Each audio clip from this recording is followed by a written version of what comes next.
toxic gossip train. You're traveling down the tracks of misinformation. Toxic gossip train. You got a one-way ticket to manipulation station. Toxic gossip train. Tie me to the tracks and harass me for my past. These rumors look like facts. If you don't mind the gaps, I won't survive in the crash. But hey, at least you have. Hi everyone.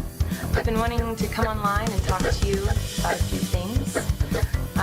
Even though my team has strongly advised me to not say what I want to say, I recently realized that they never said that I couldn't sing what I want to say. Thought you wanted me to take accountability, but that's not the point of your mob mentality, is it? No. Your goal is to ruin the life of the person you despise while you dramatize your lies and monetize their demise. That's not very interesting, is it? So let's go on the toxic gossip train. The locomotive's fueled with hateful accusations. Toxic gossip train. Steamroll over someone's reputation. Toxic gossip train. Hop on board but close your eyes, otherwise you'll realize that the train is made of lies. Then that person you despise may even deserve to die, but hey, at least you're happy.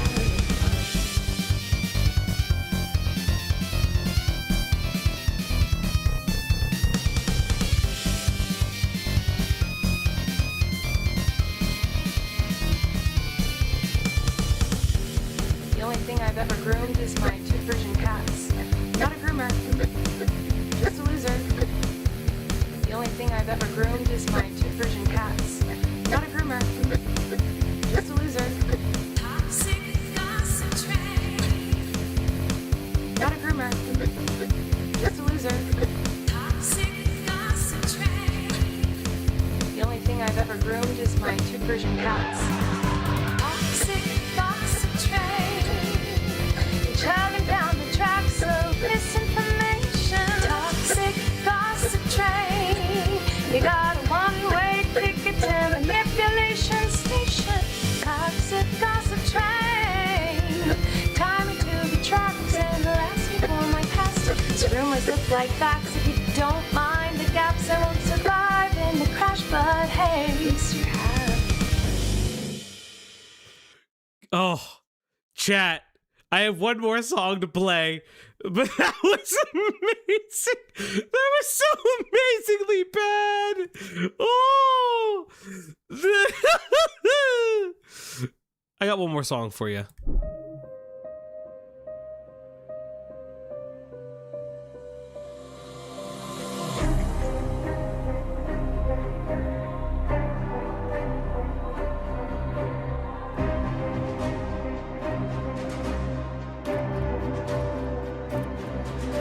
Start a new life from the darkness until the light reveals the end. Yeah, hate to sorrow, desperation. Even you look me as I look down from above, I feel awful. The time has come, let's all go home. Sinister faces, glowing curses. This is my last one.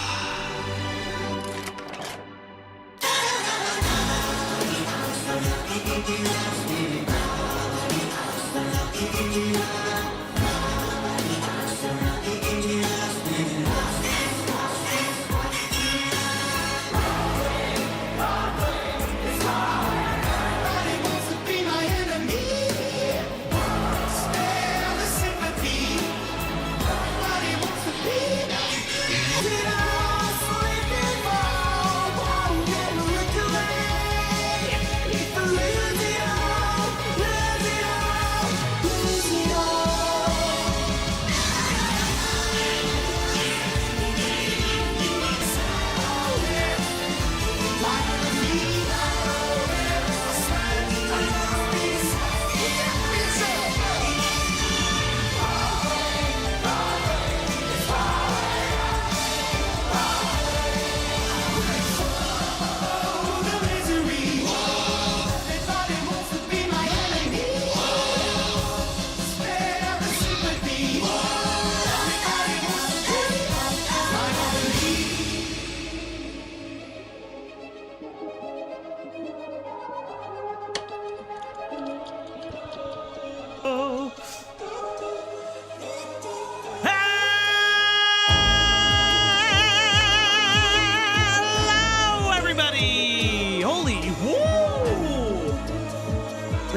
that? Hello. Shh. Hello, chat. Hello, chat.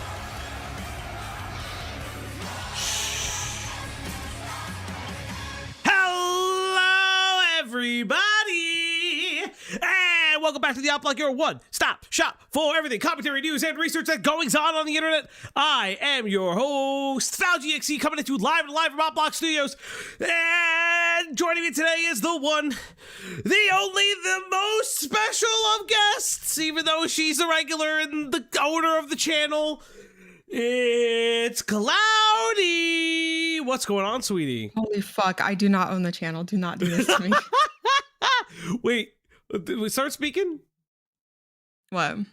Your mic is both good and different at the same time. Why is your mic both good and different at the same time? Are you saying I sound ugly? Like, what are we doing? I didn't say that you sound ugly. Why does you look different, Cloudy? Has anyone ever told you you look different? No. You have a new reactive. I do. This was made by Len. It's perfect. Our lovely Italian, the real Italian, not the fake kind. Fuck you. Don't do the real Italian bullshit. I'm a real motherfucker, like Italian. You know what I'm saying? Say actual Italian words that aren't from New Jersey. Go. Let's see. Vittoria, Vittoria, Vittoria, Vittoria, mio That's just a name. That's just a name. Non lacriman più, non lacriman più, il sciotto d'amore la versevi tu. Vittoria, Vittoria, mio cuore.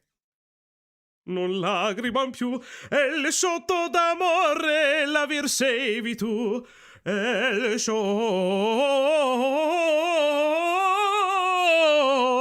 d'amore la versevi tu. Do I continue? That wasn't. That's not. That worked. I don't care enough anymore. Hi, sweetie. Hello. How are you? I'm fine. I'm just chilling. I don't know why she's back. Honestly, I'm bummed out. Why are you bummed out? I thought you loved Colleen. I don't understand what possesses people to keep talking at certain points. Because I know it's really cringe and lame, because a lot of like lefty or like soft content creators, sorry, it's not a diss, I swear, will just say like she's like a narcissist or whatever, right? This is the one of the few times where I'm just like, yeah, probably, not to diagnose because I can't, but like, I don't understand how you mauled about this 3 years later, you doubled down, and then say actually worse things. Yeah, I've heard a lot. It's interesting. Like, I remember Colleen's drop. I think were we dating at the time? Did we know each other? I think we knew each other. I don't think we were dating. Yeah, Nim, go fuck yourself. No. Ready for the Colleen X Falgi memes. Fuck you, Nim. Fuck crazy. you. Fuck you to hell. Crazy. Fuck you to hell.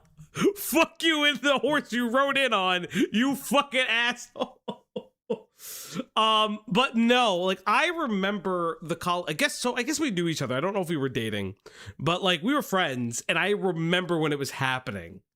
And I just remember everything. I remember like people coming out with it. I remember, I actually didn't know who Adam McIntyre was at the time. Like, I didn't know who Adam McIntyre was, but now in retrospect, knowing who he is, I feel bad for him. I watched the swoop video. Big shout out to the Mahi. We'll be talking about that in a little bit. But like, listen, you can have feelings about Adam McIntyre in today, the year of our Lord 2025. I certainly do.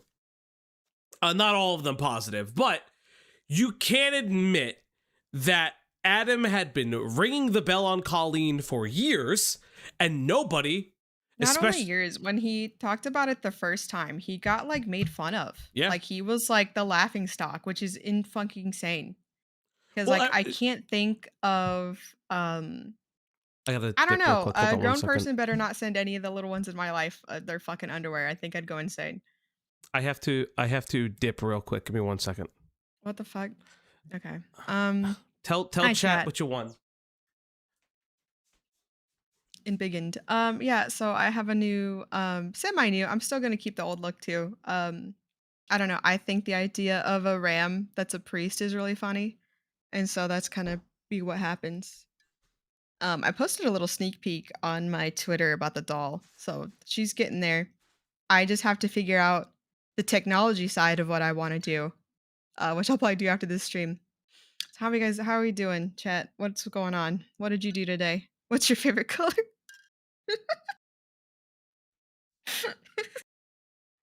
Oh my god. I got a ping. Hold on. She's been posting. She took like a 3-month break. Yeah, that's another thing too. She's not fucking sorry. She's not sorry, right? That's why I said that cringe shit about her being like a fucking narcissist or whatever.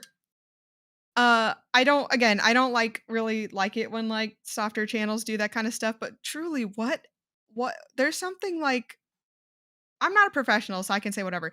I don't know what's wrong with you in your mind that like again you've been modding about this same thing for years. You say the same thing, you blame because I know she blames Adam for sending her underwear, and I'm like, what do you mean you're getting owned by it? Like a child can tell you what to do. Like, what are we doing, bro? What is happening? I forgot my smoothie. I just wanted a smoothie.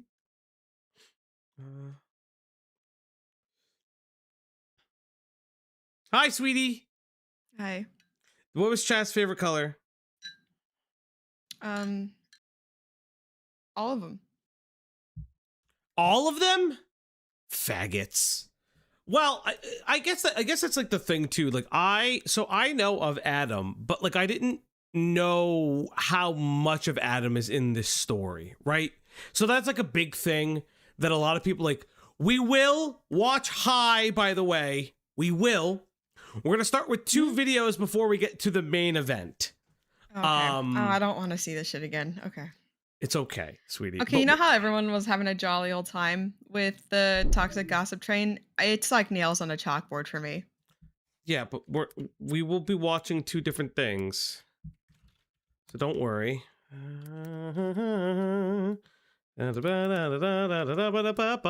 gotta press buttons. I've been watching. Okay. Where's everyone from? This shit way down. Where is everybody from? Where's everybody from our Omegaverse stream? What? I don't think T2's here.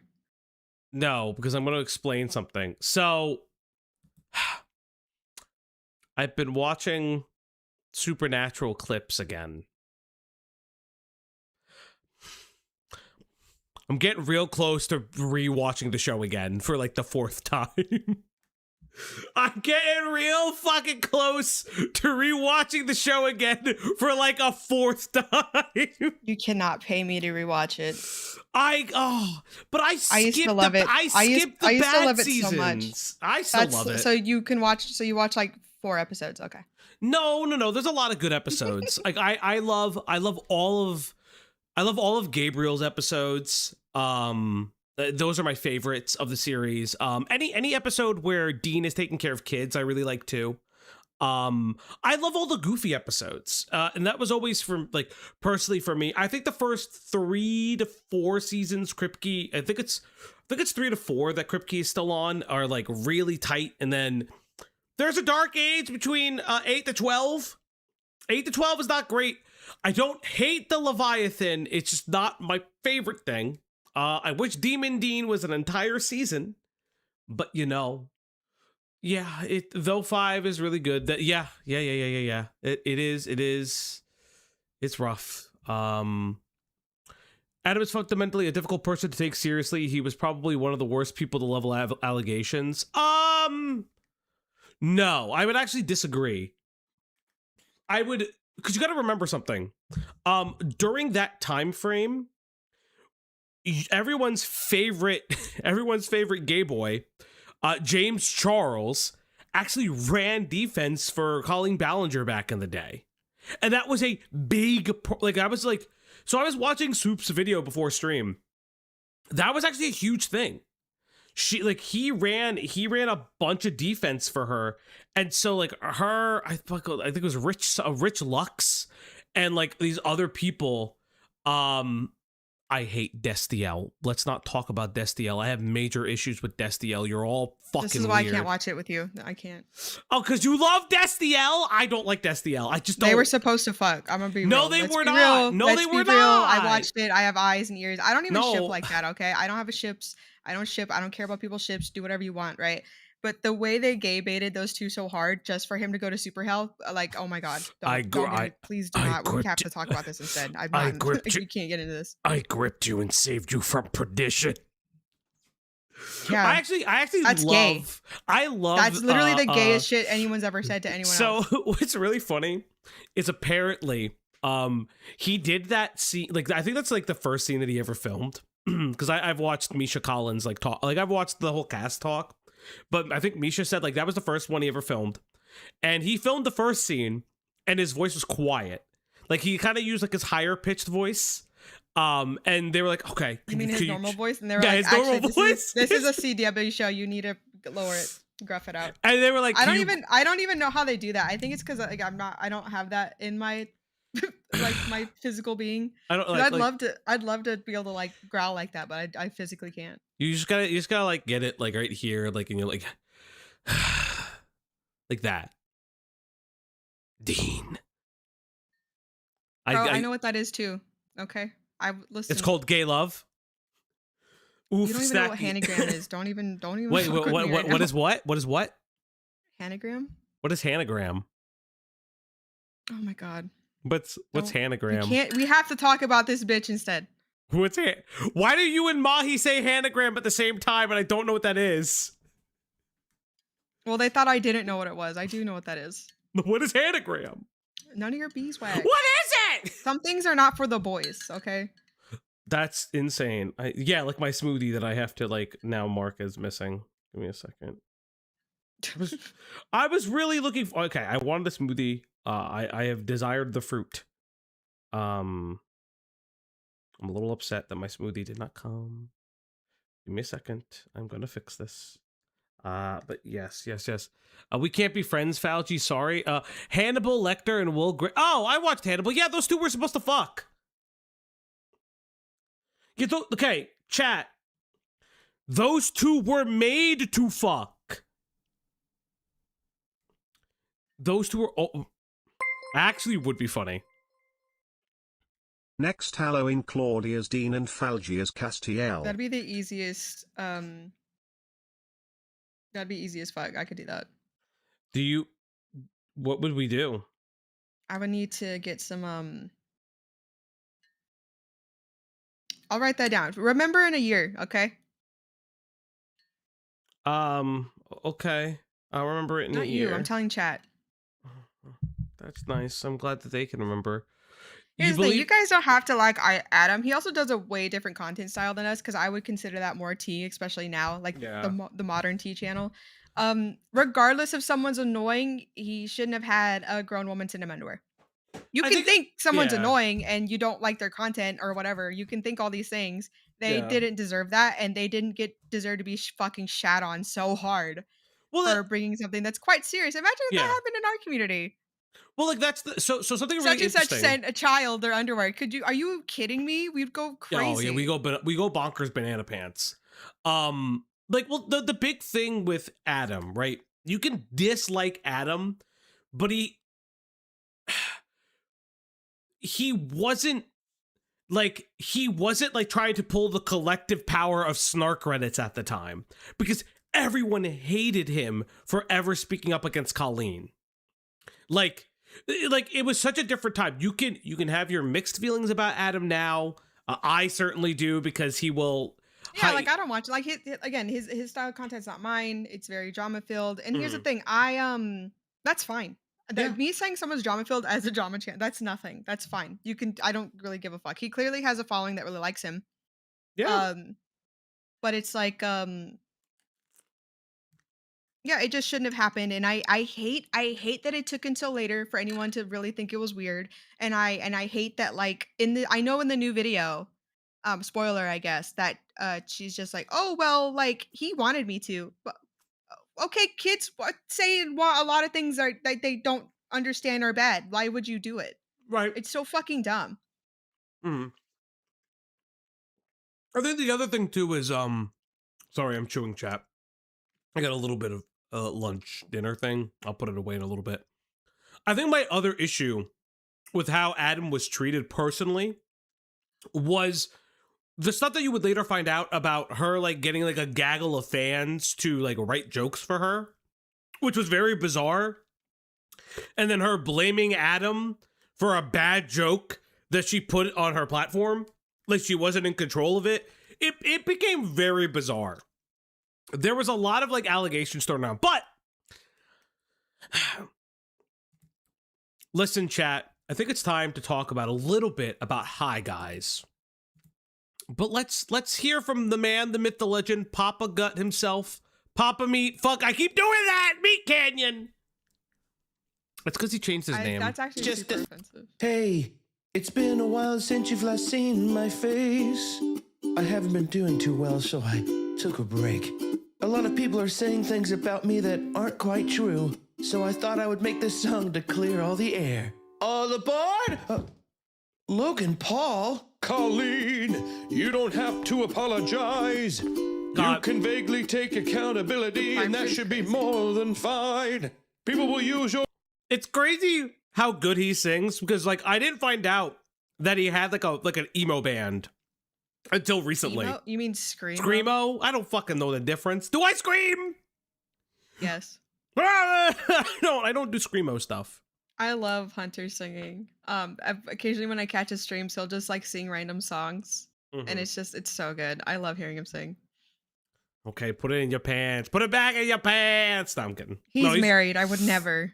He's also very good. Like unironically, They could like both have me though if they want. This is shout out. shout out. Meat Canyon if you're watching His with wife your is wife. genuinely not in a weird way. She's genuinely super adorable. I love her art channel. It's super cool. And yeah, Papa Meat is why I still like. It was another reason why I got into reading scary stories and looking at horror and enjoying it. And it's why I like making more creepy stuff instead of cute things. Like it's I don't know. It's nice to have inspiration. Anyway, we need to, like, themselves. I'm tired of staring Public at perception Logan can Paul. easily be changed. Just, sell some energy drinks or fight in a cage. Well, okay. Meat Canyon's new merch. I'm a part of the fucking problem. Meat Canyon's new These are so merch. loud. I gotta plug this in at some Well, it's point. 2023, so yeah, I don't think it's up anymore. I really want that meat hat though. Holy fuck. No way! James Charles Jeffrey Star Hey, and look, it's our favorite fucking faggot. You know what's crazy? You wouldn't know who these people are without me. Without Drop Again, yeah, I wouldn't know. How does that feel? No, without me specifically. Well, technically without B and you, but yes. Yes. It gets even worse. I love it. Actually, when I saw them roll out, I was like, oh my God, it's my favorite gay boys. I love it here. Watch it. Please don't say that. They're gonna find us. Then Colleen, I've done some bad things too, but views are up, brand deals too. people forget it's just a thing of the past. I swear I've done nothing with those cats. Don't worry, time heals the soul. Your misdeeds will only get old. Rebuild yourself and hit the sack. Just don't forget to check all the people's IDs when you come back. You gotta check the IDs. I'll certainly try to keep that.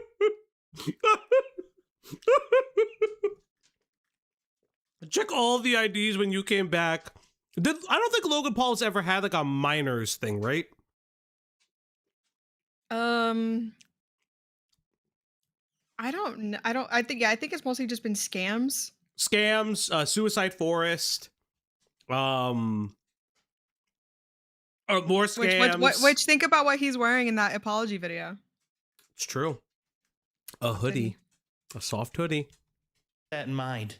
Thank you all for helping me. This has been so refreshing to know that in just I a hate short that I amount can of say time, that taking no money one will from the care. kids And that is a there's better awesome problem merch over than what most of these people have done. meatcanyon.store, Wow, that's really cool. Oh, David and Sienna? Just Oh give my it God. time, Colleen, you won't go broke. Badu badu. Try some new platforms, Snapchat, TikTok, or Rumble. Badu badu. Just be sure to let the crocodile tears flow. Bada bada. For those who don't know, I've actually had a conversation with somebody, and this is really funny. You don't remember who Sienna May is. You remember that she's the cringe dancing girl. You don't remember who this bitch is. But you remember that she danced. Because that was the point. And for those that don't know, this is David Dobrik, by the way. I never watched Dobrik, so... what was his drama? He blinded a guy? That was his yeah, whole so he was like this daily vlogger guy, and basically he had a bunch of this is off the top of my dome after not watching anything, so just correct me if I'm wrong. But like so yeah, like his group of friends who were also influencers, they would all just vlog together. They did whatever David said, and then one day they were at the beach, excuse me, and there was like one of those like construction dig crane things. I don't know what the fuck they're called, right? A But digger. basically somebody tied a rope at the end of its hook, right? And they would spin it around, so they would all spin. But no safety, no nothing, no anything. One of his friends got dared to do it. Stopped when the machine was stopped. Obviously he kept swinging because that's how things happen in life, and he like fucking face first smacked into the machine, and he's had to have a bunch of surgeries. I think he still can't see out of one of his eyes. Yeah, it was like really fucked up. Man, the price of fame sucks. Then head over to Me Canyon dot store. Me Canyon dot store. Me Canyon dot store. Badu badu. Me Canyon dot store. Me Canyon dot store. Well, looks like there's a bunch more people trying to get in here. God, the seeing sinew you on her real soon. skin. I love his art. I don't care. I know. It's so I know. disgusting. It's just the way that she's not even sitting. She's just on it. Well, her thing was always that like I'm so skinny, I'm so tiny. Yeah, well, tiny, because tiny, she. skinny, I'm skinny. I was like, oh my god, shut the fuck up. Yeah, dude. because like it also comes out like remember Colleen Ballinger was accused of a lot of different things, and some of them very famously is the yoga thing on stage, where she does objectify her audience's body, specifically a 16-year-old, from what I understand, because they are larger. Oh, hello, Ballistic B. At Ballistic B 4373 became a member. At Ballistic B 4373 celebrates 5 months of membership. Hi Cloudy, hi chat, hi Leia. Oh. And hey Falgi, unamused face emoji. Only 5 months, B? That's fucking pussy shit. Hey B, when you gonna come kiss me? Excuse me? Huh? Excuse me, what? What? That's insane. Thank you. Thank you. Plum, Me Canyon new merch. I gotta plug this in at some point. So yes, that is some of the parodies, but we do have another parody before we get to the actual interview. Yeah. Oh, I didn't know. I didn't know. I don't know what this is. I don't know if this is a real song. Yeah, it's Living Tombstone. Oh, well, chat. I do too, Mahi. They're really good. I got to see him live once. It's nice. Living Tombstone is mid, but for different reasons that I can't disclose. The baby! That baby away from her. What the fuck? Why is there a red? Well, doesn't she have like 3 kids or something? Yeah, she's a mom. Remember when Xylee had to convince Cody Chick to stop streaming and having a breakdown about the shit? So, Medley, interestingly enough, Mahi, loving from Mahi, who's actually been the big champion for this stream, they sent me Swoop's video, and I passed out a little bit during Swoop's video, because sometimes I fall asleep and I'll rewind, and I wake up at the 55-minute mark, because, and I love it, I hear Xylee screaming in my ear. And I Yeah, screaming she used in to my cover ear. tea. I know, but it's just so funny that I woke up to Xylee. It was just the funniest thing. And I'm just hearing her like in my ear being, "This is why you don't do this!" And I'm just like with her southern twang that I cannot do. But it was truly amazing. If you blew up on fandom music, you're not a real artist. You're an imposter. You believe to be. Fuck me. That's dirty. That's fuck. All right. Holy shit. That's fucking Pimenta. You need a fucking timeout, dog. That bird was way too sick. Holy shit. Yeah, because your favorite song, the Horsecock one, that's like a parody of Fallout stuff that he was paid to do. But I really like Pepper Coyote's actual music. Yeah, I've just never listened to it. But this is some of the memes. But yes, chat. Colleen Ballinger is back. Colleen Ballinger, everyone's favorite Miranda Sings character, is back. Colleen Ballinger has come back to tell her side of the story on a new podcast called Raven and Miranda. I don't know who the fuck Raven. Oh my god, I said the wrong thing, but it's okay. Thank you, Spot Wheeler. At Spotweiler became a member. At Spotweiler celebrates 3 months of membership. Thank you, Spotweiler, so I can redo this. Yes, Colleen Ballinger is back on a new podcast called Raven and Miranda. I don't know who Miranda is, but you know Raven Simone from things like The Bill Cosby Show, That's So Raven, Raven's Home, and The View. I think she was on The View. I can't remember. Tusky with the 11 months, dog. Truski88 became a member. Tusky, fuck my brain. Truski88 celebrates 11 months of membership. Ah shit, here we go again. Wait, that's Raven's, like, partner? Interesting. Miranda is her wife. Interesting. Good for them. I know Raven has come out as, like, been used she, they pronouns, I believe. I remember at one time there was like a gender binary thing, but like very cool, very cool. I have no idea. I know nothing about these people. You ever watch That's So Raven?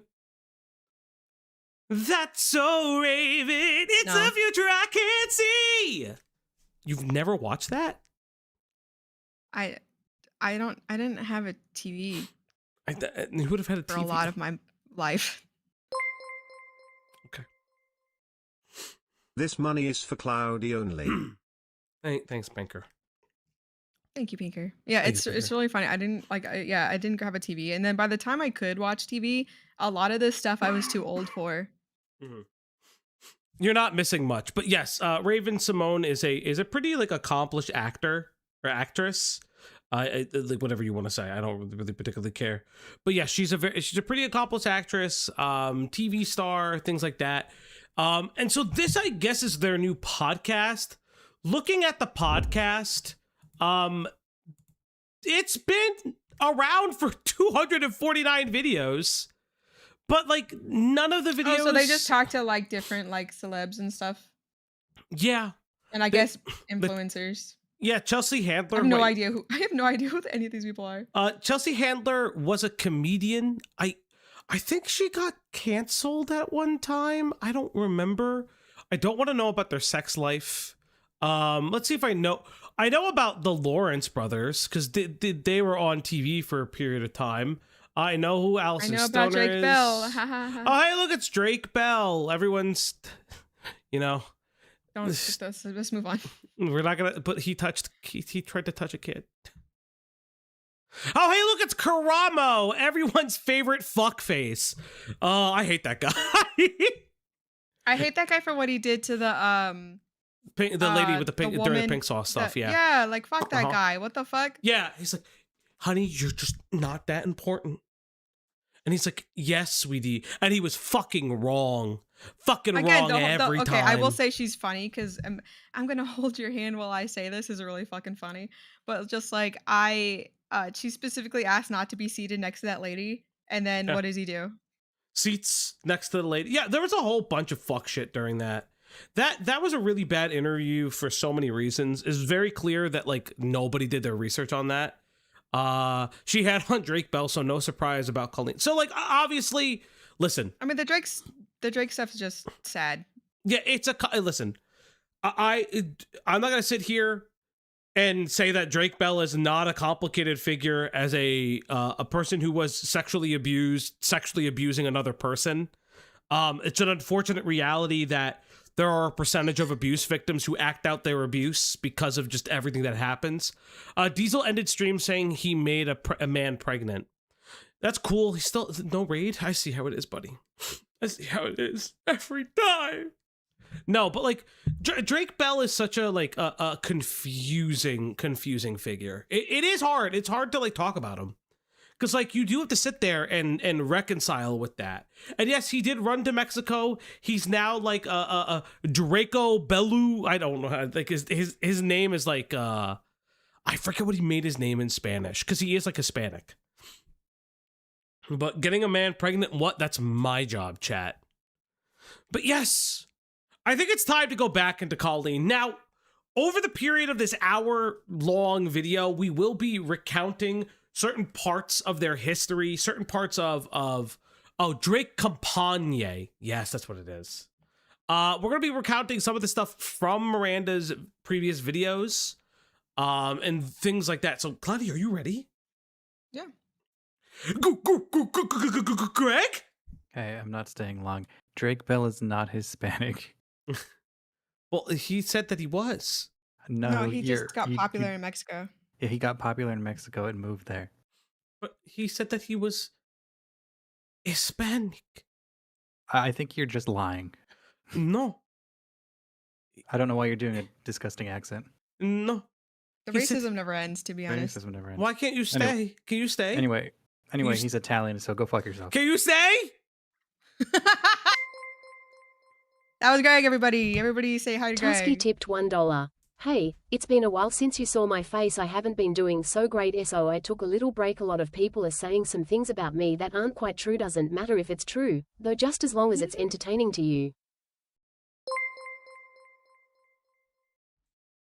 You got to earn that raid, Falgi. Give him more lap dances. I hate everything. I hate you all. I hate each and every one of you. Let's get into this fucking thing. Today, we're sitting down with Colleen Ballinger, Oh God, that's low. actress, comedian, and YouTuber best known for her character Miranda Sings. If you were anywhere online in 2023, you probably saw Colleen's name trending. It's because she was accused of crossing personal boundaries with fans, some of whom were minors, and the response was intense. She posted a response video that made the whole situation blow up even more. And what followed was one of the biggest public cancellations we've seen in a while. Oh, so you know what she did. Okay. That's interesting. Interesting. Okay. So this is the conversation. Do you think Colleen is a groomer? Kitty Co, what do you mean? What? Sorry, I didn't even hear what you said. I saw the word Yakubian.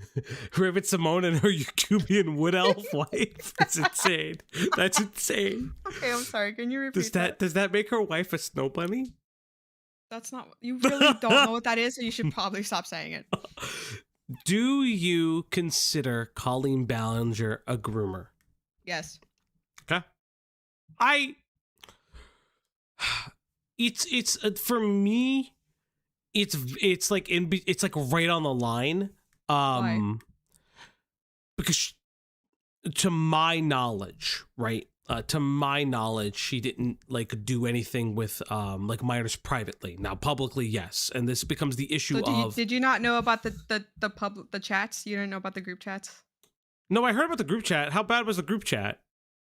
Oh, you know what? I'm gonna give me a minute. What do you mean? How bad's the group chat? I need like a literal minute. Hold on. What do you mean? What? Just play or something. Figure it out. Just entertain for a minute. Hold on. Why? Why? I know she talked about like her failing marriage with children. How worse could it have been? You can't just leave me. What is? Oh God, I'm afraid. Have you never heard of Colleen's Wheaties? What are Colleen's Wheaties? What does that mean? What does that mean? What are Colleen's Wheaties? What does that mean? She sent Trisha nudes? That can't be true. She did. Wait, nudes of herself or people with Trisha's nudes? So Trisha has an OF, right? And she Yes, at the would time, I take remember. she would take Trisha's nudes, and she would host in her like private life, she would host like little like parties where they would just laugh at Trisha, and then she would send these nudes in these group chats to make fun of Trisha Paytas. 2 children? Or 2 adults? Why don't we guess? Oh my sweet summer Italian. So do children. Cool. Cool. Okay, I'm not screenshotting all of these, but here are literally 12 screenshots You mean 12? oh no, here's 10 because I forgot about the limit. Just of Colleen Weenies, just the like she was talking about her divorce. That's the name. I hate and- that that's the name. Okay. Yep. Oh, do you guys remember her book, her self-help book? My buck teeth came back. My ass looks so good today, y'all. How are your teeth still straight? Do you have those metal ones? Pics blank. Hi, uglies. I'm eating pizza. Why don't you match the color of Pix blank to who said the ass thing? Can you? Go away, bitch. Yeah, no, it's. But did they tell Colleen to go away and called her a It's all a bitch? joke. It's all jokes. Haha. Funny. He won't do anything, but if he does, boo. She collaborated with Shane frequently. Make of that what Sure you did. will. I heard. I know. I'm afraid. He lied to everyone and said I cheated when I would cheat when I was working 24 hours a day. He will regret it. I've never hurt a soul, but I will kick him in the balls. I'll start swinting. Okay. I hold everything in, and I have a monthly mental breakdown, and everything comes out. X Josh blank. There are scenes and dialogues based on true events too, in season 2. But you didn't hear it from me, and that's the motherfucking tea. It makes me feel thinking what he's done. How long was he like that, Colleen? Let it all out. It feels good. Like slander or harassment. No time for this hooligan. It makes no sense. He tries to get pity from being brokenhearted over. Okay, this is just about a husband. I really don't give a shit. Yeah. No, I didn't look for the Trisha stuff. Everyone hates me. He will always be mad. So this is just about. So Wait, do you notice that the kids are like talking about whatever, and then she comes in with her bullshit? Yeah, she's like, guys, he cheated on me, but I. So I've heard the allegation, and I've heard it from a third-party source. Now I will not reveal. I won't reveal my third-party source, but from what I've heard, Colleen is lying about the cheating. Very, very much so. Now I know. Oh yeah, Swoop has an interview with the husband. I know Swoop has the interview with the husband. I heard from a third-party source. That's all I will say. Let's get into it. Let's see. Hi, Falgi. Hi, Falgi. Have a good stream. I saw your name mentioned on r/YouTube drama. Distraction. I sent Zaint Heat intent. You're welcome. Oh, I've heard a little bit about that.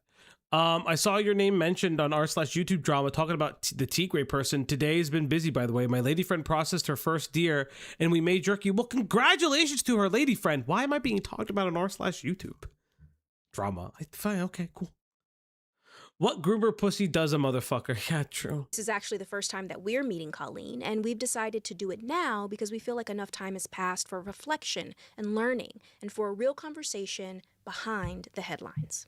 It's easy to form opinions based on what we see online, but harder to sit down face to face and ask questions about what's really happened, what someone's taken from it, and how they're moving forward. Our goal isn't to revisit So there's every proof, detail. though. So there's proof. There's screenshots. There's kids that have come forward about the like. What the fuck are you on? No, honey, you don't understand.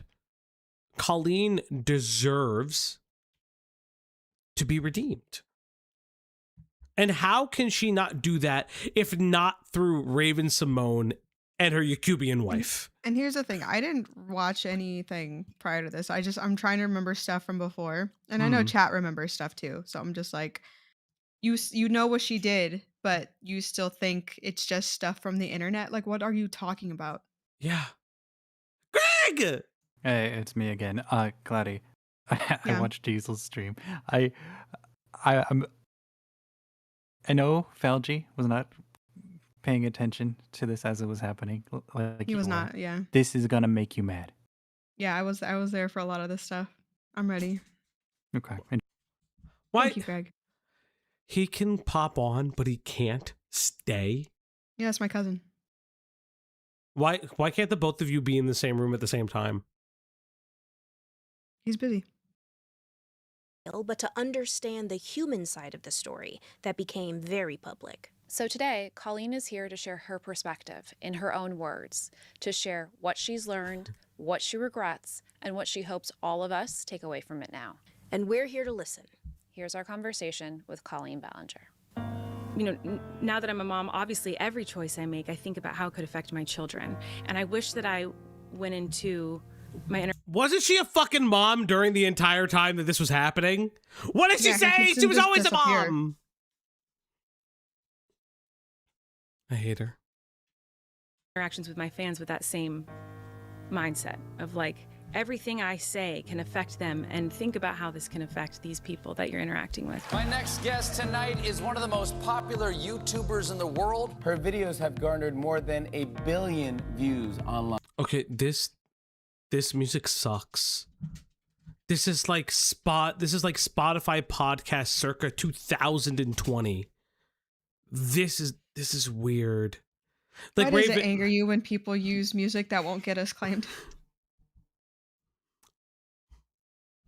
How do you not? How do you know that it's not gonna get us claimed? Because that's like that sounds like the fucking YouTube library stuff. No. That's probably bought from a library. Well, either way, please. Sad doc music, true.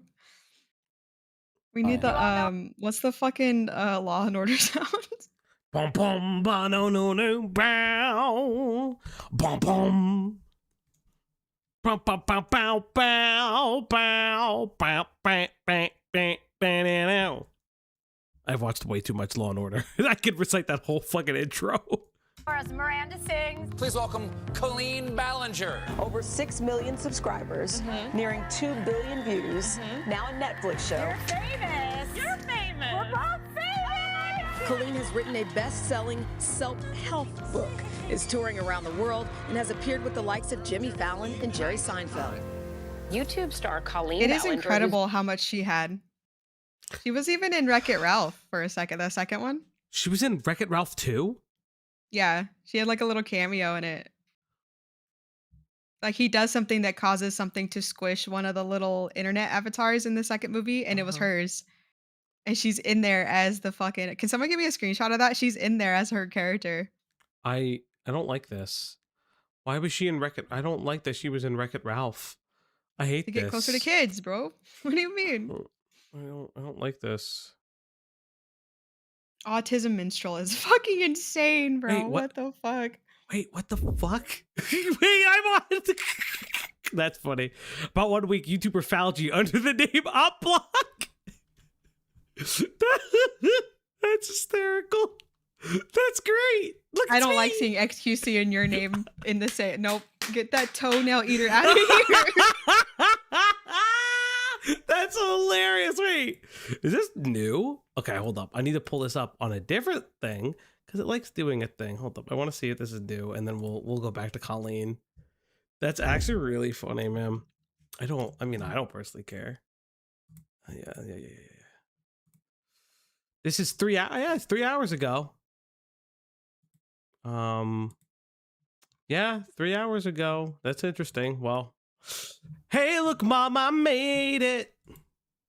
who's better known as her online persona, Miranda Sings, is facing significant backlash. She's been accused of having inappropriate relationships with some of her underage fans. And now a new video she made is landing the content creator in even more hot water. They wanted an explanation, and they deserved that. And I didn't I was give given it a to them. clip of the clip in the movie if you want to play it. Sure. I have gotten 3 of them. Yeah. Okay, I have also got it. Is it that age well quip? No, it's this one. Hey, buddy, you going to E-Boy? Well, I got some free advice for you. Don't. What a scam! We were so close, and we wanted to. I wish this movie didn't suck ass. I never like the saw. first I one. never saw the second one. Was the second one really bad? I personally didn't like it. I like the first one better. Yeah, first one was great. First one was really good. What the heck? Dang internet! This should have happened sooner, Ralph. Fuck. Hey, Saber, what's going on, buddy? Thank you, Saber. The movie. I really liked the first one because that was like an actual interesting twist villain, and then then they just kept doing twist villains forever, I guess. Yeah, it's like one of those things too, where it's like the reason I like the first one is the first one like feels original. Ralph almost saved the kids. Almost, it's crazy. Yeah.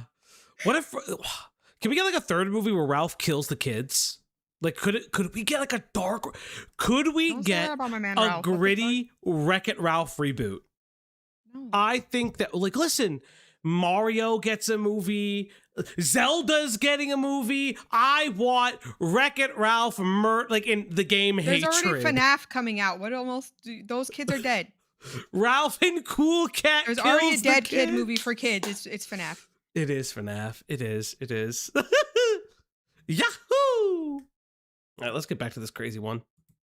Happened personally, internally. I was so caught up in the things that weren't true that were being said about me that I feel like I wasn't listening to the things that were true. I don't blame anyone but me. It was like a part of my brain was missing. People do make mistakes, and people can learn and grow and change. Did you know they were underage at the time? If this Insane bitch, editing. if she says Insane no, editing. if she says no, if she says no,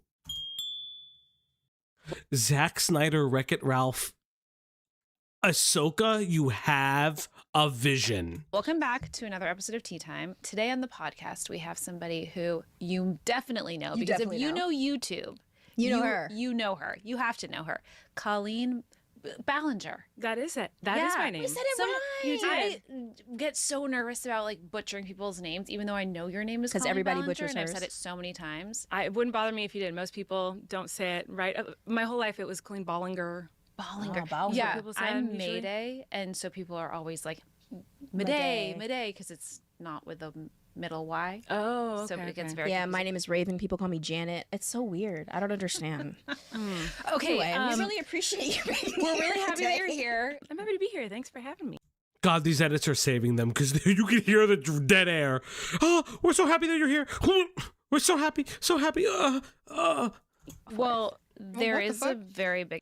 The edits in this are so shady. No, it's just the Exactly. noises you made right now. Just Hire me for your voice acting needs today. can someone send me the thing that Emre made? Oh, I have it in my DMs. I don't want to Yeah. play it again. And I think that we just have to address it. Sure. Immediately. Why Miranda? I know. I'm sorry. I'm sorry. I was thinking about that. I was like, how do we address this when I get there? It's pretty That's what you massive. need to address. Yeah, it is. I'm sorry. I mean, luckily for you, she's been gone Oh, I for a hate while, all of them, I so think. you don't have. Like I think they're all bad people now. What the fuck? I mean, it's just it's a question to break the ice, but whoo! Oh wow, well, anyone to compete with that name, but Thank you. yeah. I mean, do you actually want the answer to that question? Yes, I do. Why Miranda? Why did I name her? Why does she exist? Why did you name her? We'll get Why into did the you other name stuff her later. and then that? I was in college doing a play, like a one-act thing, some student-run thing, and I was cast as the role of Miranda. And I thought it was a show about Disney princesses. That's what I was told. Mm-hmm. And so I was like, I'm going to get Belle. And then it was like, you're Miranda. And Miranda. why do I care about this? Did you or did you not touch the children?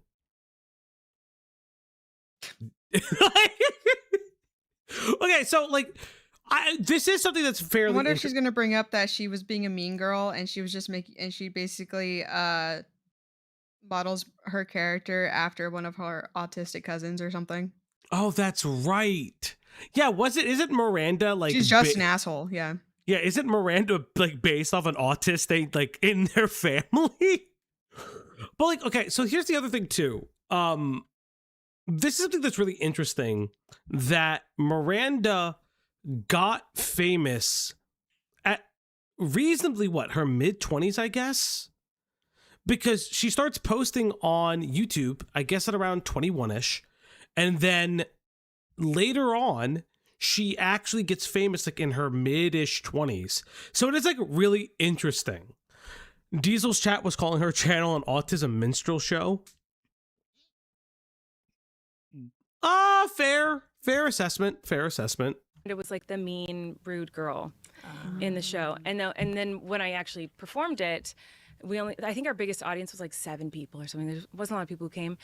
So when my friends came, I would sing just off key, just a little bit, like just under the pitch or just above the pitch, or like be awkward on stage to make them laugh. Yeah. And so when Okay, I fucking hate this bitch. If I was in a performance, like a legitimate performance, and someone's like, isn't it funny that I sing like slightly off key? No, fucker, sing on key. I don't show up to any performance being like, you know what's really funny? Doing it poorly. What is wrong with I you, think there you can be monster? something funny in that. I watched this guy on TikTok. All he does is very badly sing like pop covers, and it brings me joy. But she I guess she's just the mean girl doing theater and stuff, right? And so it's just you're not, because you've probably never seen any of her content. I haven't really either. I would see bits and pieces. I knew she was for a younger audience, but I didn't realize all the crazy shit she did. And then, like I said, when the underwear thing came out, I was like, oh, what the flying fuck? Like, yeah, I'm trying to think. Like, I knew of Miranda Sings, but like I didn't know that she had like, apparently I believe she had like other personas, but then they all went away because Miranda was clearly the most popular. And then I obviously I remember her going viral, but like that's pretty much it. I don't remember anything else. As a real Miranda, we do not claim her. Please don't name dox yourself, I guess, but thank you. I didn't know of her until the TV show. That's crazy, actually. That is actually crazy because, I mean, like, I grew up when things were blowing up on YouTube. I remember when the most important thing was if you were the most subscribed on the platform, and people would watch the weekly counter of it. Like, it is absolutely insane to think about it that way. Well, at least she didn't have a blackface character. Shane, why you do this? I created the character, I needed a name. I just finished that show, and I didn't put much thought into it. It was just, I just did this character with this name, so I'll use that, you know. Wow. You're a mom of 3 now. I can't believe that. Right? That's so, that's, I don't know if I keep thinking there's going to be a day where I'm like, oh yeah, I'm a mom. Like, it doesn't, I can't, like, it can't even, it doesn't, like, I obviously am a mom, and I love my kids more than anything in the world, but it's like, I love Flynn, Maisie, and Wesley. Like, I'm like, I don't have 3 kids. You know, the children that you groomed also have names. Did you love them? Did you love them so much to send them your underwear? Oh yeah, I forgot about the supposed green face. What's a green face? So there's this clip where it's like a really bad recording of her doing one of her live shows, and it looks like she's in blackface, and she claims that the face paint is green. Lazy, why do you know that? Why do you all know that? Cloudy, why do you know that? Because I was locked the fuck in. I don't like this here. I don't like where I am. How old do you feel in your body? Or in your brain? Like, how old do you feel? Because I feel like 20 sometimes. 20s, yeah. I'd say.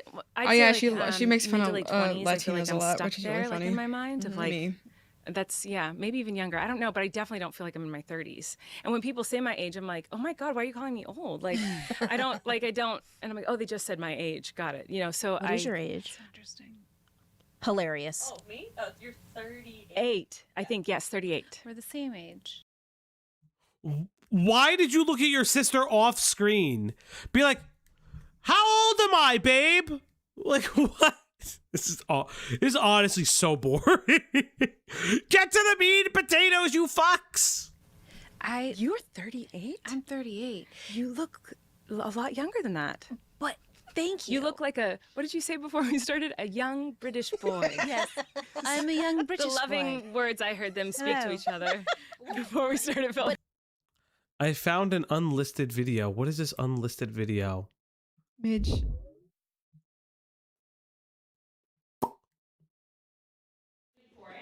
So it's gonna be really good, and it's one of my videos, and it just really shows off how I'm a triple threat.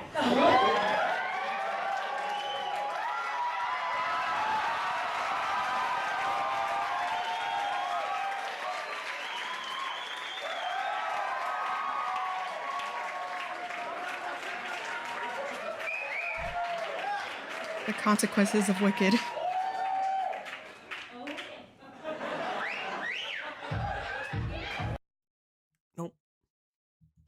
Nope. You don't want to hear her sing Single Ladies? Nope. No. Because I know how she's going to sing it. That's some green face paint. That's some very, very green face It's paint. really interesting face paint. She was just trying out for Wicked, guys. She was just trying out for Wicked. But let's talk about it though, because you come from a big family. Mm-hmm. And I'm sure that when you have that many siblings, like, you're just able to say whatever and blurt it out, and it's like joking and moving around. And one thing that I learned when I was on The View is that there's a difference between live in front of the audience and what's happening at home. Mm-hmm. And it took me a while to kind of learn that conversation. Hi, what do you mean? So Pie. Ask Pie what does pie mean for a second. I gotta step away. Pie, don't do that.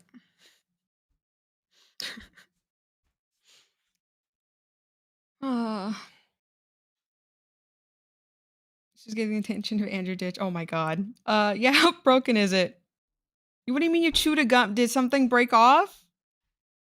My mods are they're very interesting, colorful people. You know, I got a little bit of everything in my mod team now, and it's just Pie is the one I worry about. I had to grab something from the fridge. Why you got the grippers out? Emu, what do you mean by that? You know what? We're not gonna go there.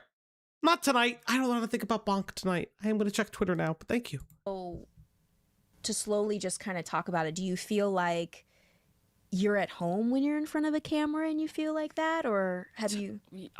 Totally. Okay. I mean, that was the whole thing, right? I mean, when I started doing YouTube, it was like kind of when YouTube started. Yeah. So the whole appeal of it, I feel like back then, was that these people who were getting famous online, they weren't celebrities. They were real people. We were in our home. Like, that was the appeal of it, is that we were your friend, someone who's just, I'm talking to you from my living room, from my kitchen, talking about my day.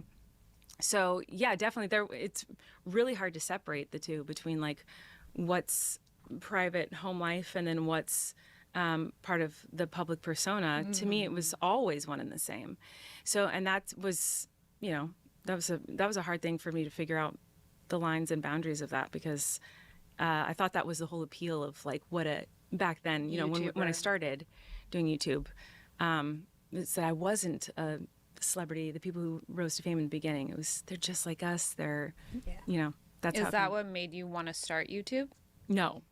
What made you want to start? It was brand new. When I found it was like brand new. I, saw that people were talking to a camera alone in their room.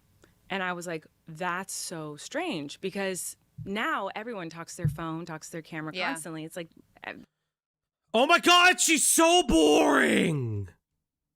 Yeah. 1.5 speed, chat. I need to speed her up. Oh my god. Oh my god. Guys, you can be so personal with your YouTube stars. Yes, bitch, we know. Welcome to fucking YouTube. That's all we do all day. But 20 years ago, that was like, what are they doing? Do they know that I can see this? Like, I can see them sitting in the room talking to the camera. So I created the character of Miranda, and not you, but like my actual and I put it online for my friends. Like, you know, it was a joke for my friends because, like I said, I used to sing a little bit off the pitch, like in theater and choir, to make them laugh. So I created this character that was like a little off with her singing, but was really cocky. You know, I thought it was funny, and I put it on to send to my friends. And autistic. Say autistic. Atastarati became a member. Atastarati celebrates 10 months of membership. We're more interested in pies too. That's true, chat. And more importantly, there's 147 of you and some number of likes on here. Let's get those likes up. Also, remember to like, subscribe, donate the dollary dues. Yes, the goals are broken. I was about to ask, what happened to the goals? They broke on YouTube worldwide. But if you get 3 more super chats, the dog gets to eat. So that's up to you, chat. Do you want that dog to eat? She hasn't eaten all day. Look at her. She's wasting away, chat. She's wasting away! So I only uploaded stuff to YouTube to send to family and friends. It's like a joke, or, you know, performance videos of me to send to my parents at home. I was in college. There was no such thing as a YouTuber when I started doing YouTube. It was just a website you could upload videos to. There was no desire to become famous from it. There was no desire to become a YouTuber because that wasn't a thing. There weren't influencers. It was just people uploading videos. I have a question about Miranda. Okay. Why the red lipstick? Well, in the beginning, I would do whatever people didn't like. Because in the beginning, originally, I thought it was so funny that people couldn't tell if she was real or not, and so people thought it was real, and meaning they thought Miranda was a real person. Like that was you. Yeah, they thought it was. So for a while, that was it. Like, people thought Miranda was a real person, and so whatever people said they didn't like in the comments. Okay, sweetie, I have a question. If we had a podcast, would we put like a weird painting of us in the center of the podcast? You would. I would not like it. Look at this painting. It's so weird. The proportions are slightly off. I didn't even realize it was supposed to be them because Raven looks very, very white in this picture. It's just very off. Her neck is weird in comparison to her Donate arms and like are. today to help pay for pies dental. The weird thing about this painting, okay, Layla, why are you saying it like you know the weird shit about the painting? It reminds me of those 2 girls who killed the one's mother. That's insane. Yeah, it's a portrait of them with not their bodies and weird positions. And I don't know what the dog's doing. I would do it more because I was like, who sits and just writes like, these are strangers to me. I don't know these people. And again, this is when it was all new. Like, this is brand new. Sorry, to me, Kelly, into the it's world. still happening. Oh yeah, but I'm a little aware. That it's still happening. These comments are crazy. crazy. It's a lot different now. It's much different now than it was. But when they started trickling in, it was like they'd say, "Oh, I don't like how you pronounced this word," and so I'd mess up how I pronounce words more moving forward. I've tried to egg on. Fauci would put up a couple's portrait right next to the wall, Jesus. Yeah, you know I would. I think it'd be really funny. Yeah, wall Jesus is just there. Like, one of these days he'll come down, since I'm not fucking religious, but it kind of ties the room together since I don't have anything else on my walls except for the painting. Jesus Christ. That's his name! That's his name! It's Jesus Christ! You remembered him! On the comments a little bit in the beginning because I thought it was funny that people thought it was a real character. It sounds like you were doing it sounds like you were doing performance art and having the audience inform you of where to go next, knowing that a little tinge of under the note is very appealing at times, right? And that's how you kind of gained your following, by just a little bit of irritation to where people could hate and could love at the same time. Right. Yeah, I think the appeal in the beginning was that people couldn't tell. Sorry, I feel like I'm not talking a lot, but it's just like there's nothing to say. No, this is boring. This is absolutely all the beginning. boring. This is all the Yeah. beginning stuff. Yeah. This is the part of the podcast where they try to humanize her before sweeping for her the entire time. Well, it's also just like, oh, you're doing YouTube performance art. No. She was very clearly uploading whatever the fuck she wanted. Because, like, sorry, chat. I can't sit here and, like, she was just uploading what she thought was funny, and other people thought it was funny. You're looking way too much into it. The more you look into it, the more you overcomplicate it. It's why a lot of people don't understand YouTube. It's why every big company that's ever come into YouTube never really like understands it. Because yes, you do have to trace trends, but there were no trends back in the day. There were no trends back in the day of this shit. Like, this is like, what are you fucking talking about? You could look at the analytics. And then when people figured out that it wasn't real, they felt like they were in on a joke or something. They were in on it, and that was fun for them. And like I said in the beginning, it was an older audience for the first few years of my career, and I was doing a lot of nightclubs and stuff like that. Like, how old do you think? I just graduated college, so there were people my age, but it was the gay theater community. It was like a lot of like older gay men. That's just not true. I don't believe that for a second.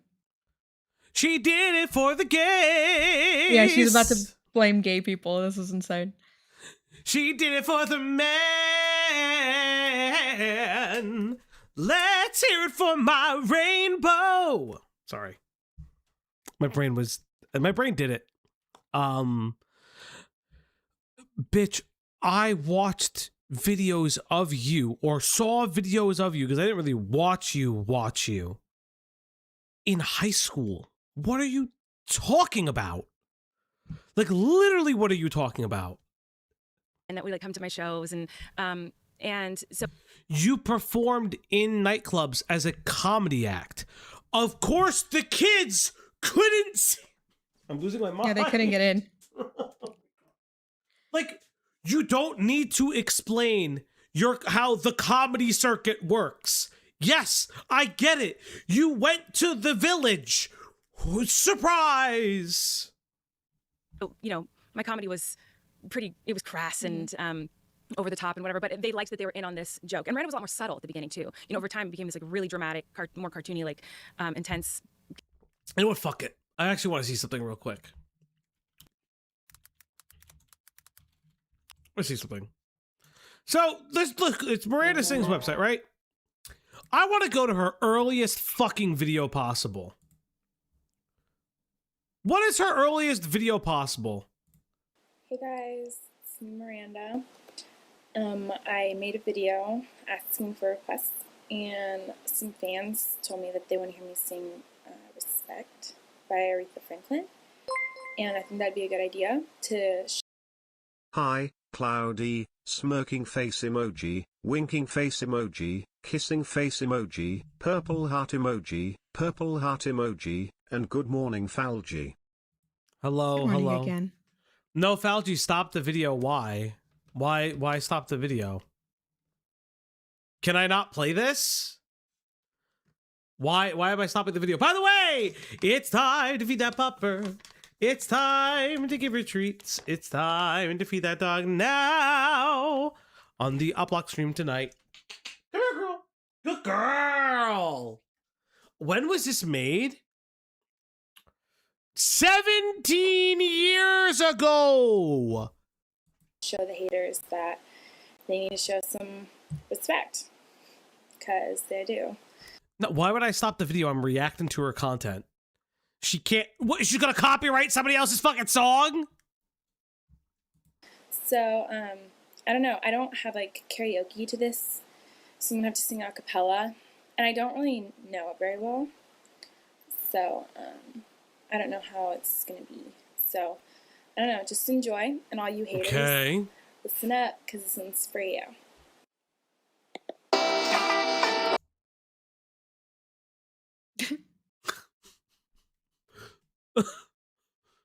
Oh. There's just something. There's something evil. There's something evil about this video. Okay, start singing, bitch. What you want, baby, I got it. What you need, you know I got it. All I'm asking is for a little respect when you get home. Hey, baby, when you get home, just a little bit, mister. Ain't gonna do you wrong, 'cause I don't wanna. Honestly, I can see why the gays like this. I can see why the gays enjoyed a little bit of Miranda Sings. I do not know what you're talking about. I can see it. Well, you know what? You're just not gay enough. I think that's the problem. I got it. What else? What else? Because, okay, so I want to see. When did she when did she start like really popping off? What is this?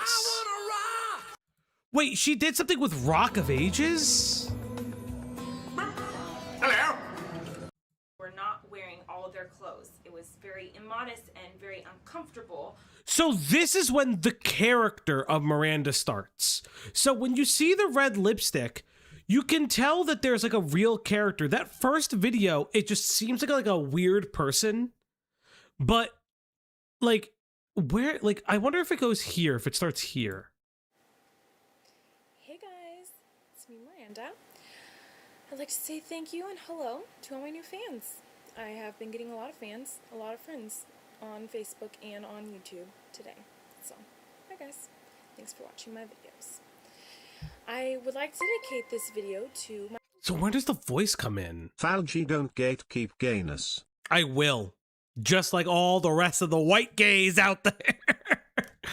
But when does she... So my question is, when does she start putting on the voice? New clothing line, surprise. Okay, so if we go here, that's 16 years ago. So what if we do New York, New York? Hey guys, it's me, Miranda. Sorry it's taking me so long to put up a video. I've been very busy because I have a very special announcement to make. I am taking a trip to New York City. So I know all my fans will be very excited. Unfortunately, not enough people were buying my t-shirts like I asked, but my mom is letting me borrow some money from her, so I can go. This is not gay coded. This is child coded. Where are the gays? How? Cloudy, as a gay yourself, how do you feel? Do you think Miranda speaks for you? I think she needs to drop dead. Character, but like in the beginning it was much more subtle, and over time as people commented what they did and didn't like, I would do things more. So in the beginning people I think were drawn to the fact of, is this an actor or not? And then once they figured that out and then the audience kind of grew and changed over the years, the appeal shifted, because I noticed people started coming to the shows and saying that they were inspired by the character and they were inspired by her resilience and that she didn't care what haters said about her. What about your age demo? How did your age demographic change, Miss Colleen Ballinger? And she didn't care that people were bullying her. She still just was her true authentic self and was confident no matter what anyone said. And so that was never my intention, but it was a cool thing to watch happen, that all of a sudden people were inspired. And this was still live, right? This was not on YouTube yet. Well, it was on YouTube. It was both. So I had YouTube and I used YouTube as a way to promote the live shows. So online it was mostly, people hating Miranda. I mean, there were some comments too, like laughing and thinking it was fun and silly and whatever, but yes. Yeah, but that was the whole point of the character. You can't create an off-putting character and act like, oh yeah, she was so resilient against the haters. No, but that was the part of the audience engagement. You created a character, you created a persona specifically designed to be unliked. Like, it's like, what are you saying? Like, well, it was so weird that everyone thought she was amazing. You created oh my god, I hate this person so much. I hate her, Cloudy. I hate her. I hate her so much. It was definitely in person and in fan letters and whatnot. That's where I would get the comments of like, this really helped me, to be myself, to be my weird self, and to have confidence and not listen to the haters. And that was like a really pleasant surprise of doing the character that I wasn't expecting. Was it becoming something that kind of became an inspiration for people to not care what people thought, especially as the internet was growing and rising, and online bullying and hate was getting worse and worse. Like, I think it was good for people to see and hear someone who wasn't traditionally pretty or talented. It was like this weird looking untalented girl, like I don't care what you say, I'm so confident. Like, she didn't, Miranda didn't care what anyone said. When Miranda came to be, it really wasn't like, that was for an adult audience. Yes. Yeah. I mean, I certainly never thought I'm making a kid show or a kid character or something to entertain. So here's what I'll say. Those first couple videos are not kid coded. A Rock of Ages thing is not kid coded. No. Okay. To be fair, I saw Rock of Ages as a kid. Fuck. That's because my parents like going to the theater, and we knew someone who worked in the production for that. But like, I can understand what she's saying. It's not really the point though, because her popularity skyrocketed the moment she was like directed towards a more teen audience. That's part of the issue, is because this wasn't like, oh guys, this happened in 2008. No, this was a continuing problem throughout the entirety of your career until it came up again in 2023. Because it popped off in 2020 and then it would come back up in 2023. So it's like, it's such a weird retelling of history, because what she's trying to say is like, yeah, the early part of my shtick was for kids, was this, was that. Not actually a fish tipped $2. My grits exploded in my microwave. Cloudy. I need to kill that person. But yeah, like her content wasn't for kids. The problem is the kids found her funny. Well, there were adults that probably found her funny. Listen, if she is saying that she sang at the gay clubs, they were doing charity service, that's perfectly fine. I don't really give a fuck, right? But she pops off. Like, if you look at her most popular videos from that time frame, if we go back and look at her popular videos today, oh, shut up, Miranda, I don't give a shit. If we look at her most popular videos, okay, Jojo Siwa, 9 years ago, Joey Kissed a Boy, Do the Miranda, like these are all like content with a child. That's disgusting. Like all of these things are Anaconda, but like a lot of these things are like joking child coded. Holy fuck, I hate everything right now. James Charles.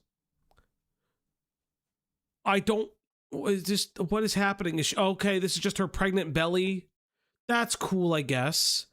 But like all of this is childish coded. Like none of it is like, oh, look at me. Look at how look, 10 years ago with people with a family channel, 11 years prank calling people. Like these videos are not Joey Graceffi. I don't even know who the fuck this is. I've only heard this name once. But like these are all your most popular videos are kid focused in some fashion or teen focused in some fashion. It's so bizarre. Children, like that was never the goal ever actually in my career. And even when I did my Netflix show, that was a discussion that we had constantly, because they were like, they were noticing, because they came to a couple of my live shows, that people. Arlie, what's up? I haven't seen you in a bit. I was talking about Xylee at the beginning of the stream, actually. I miss Xylee. I miss her every day.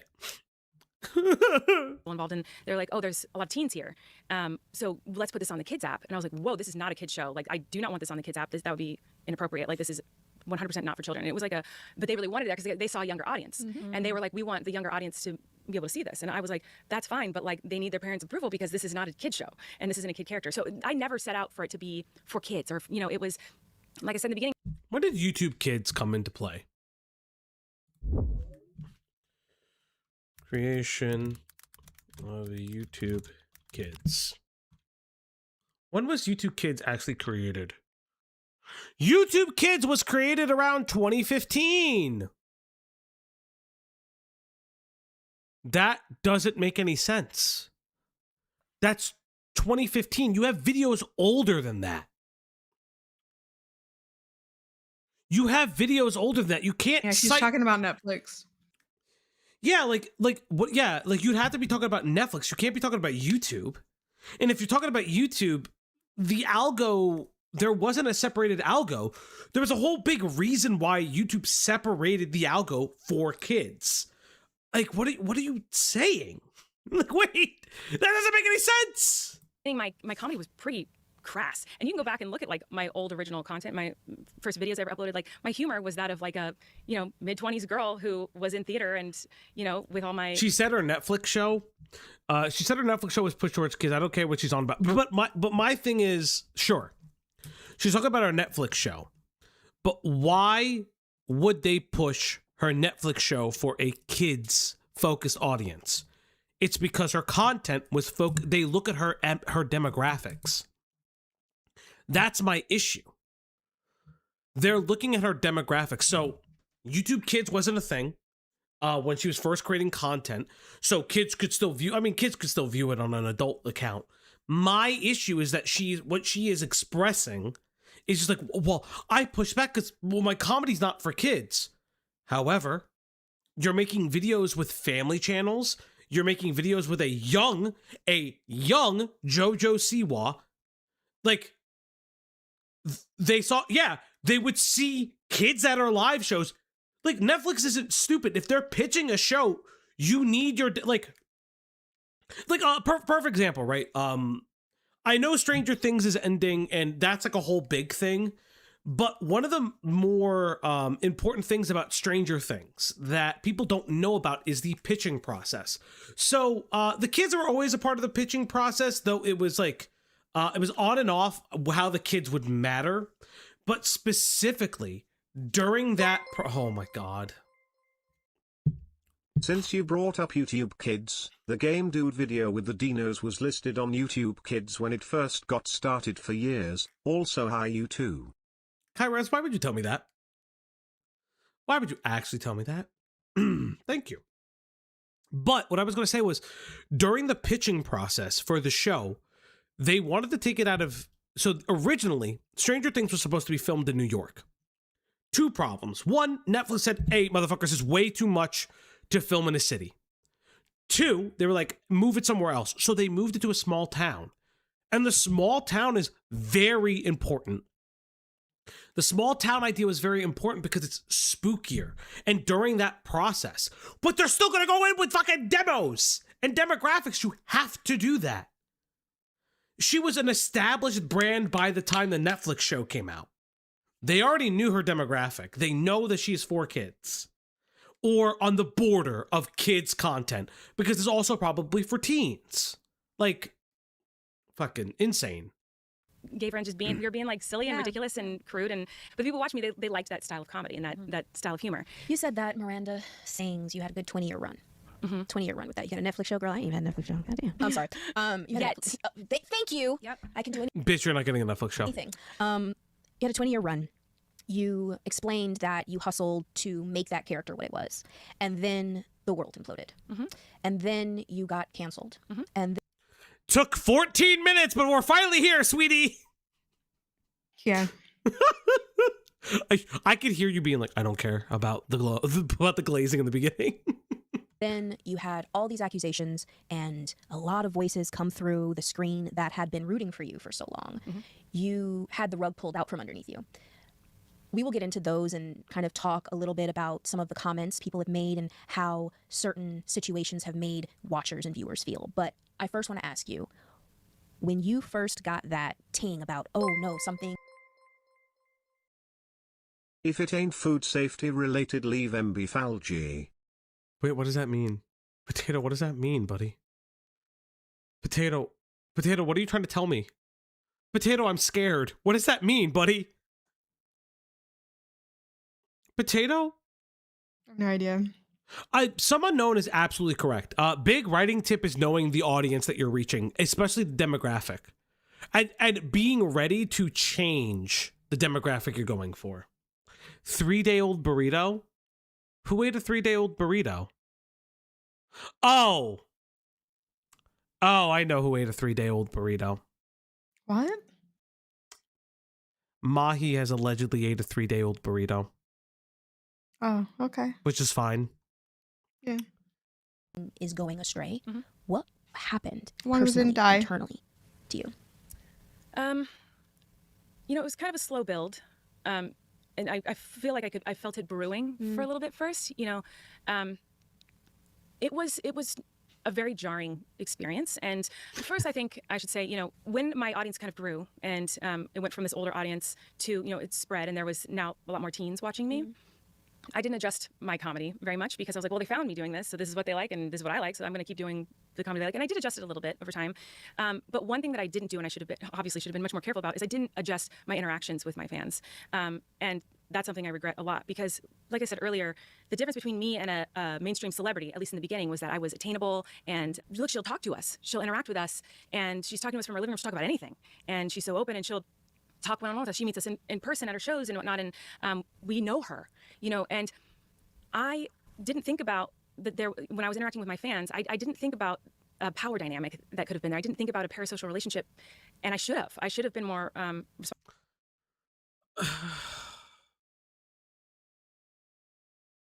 What do you think about the power dynamic? Claudia, I'm curious.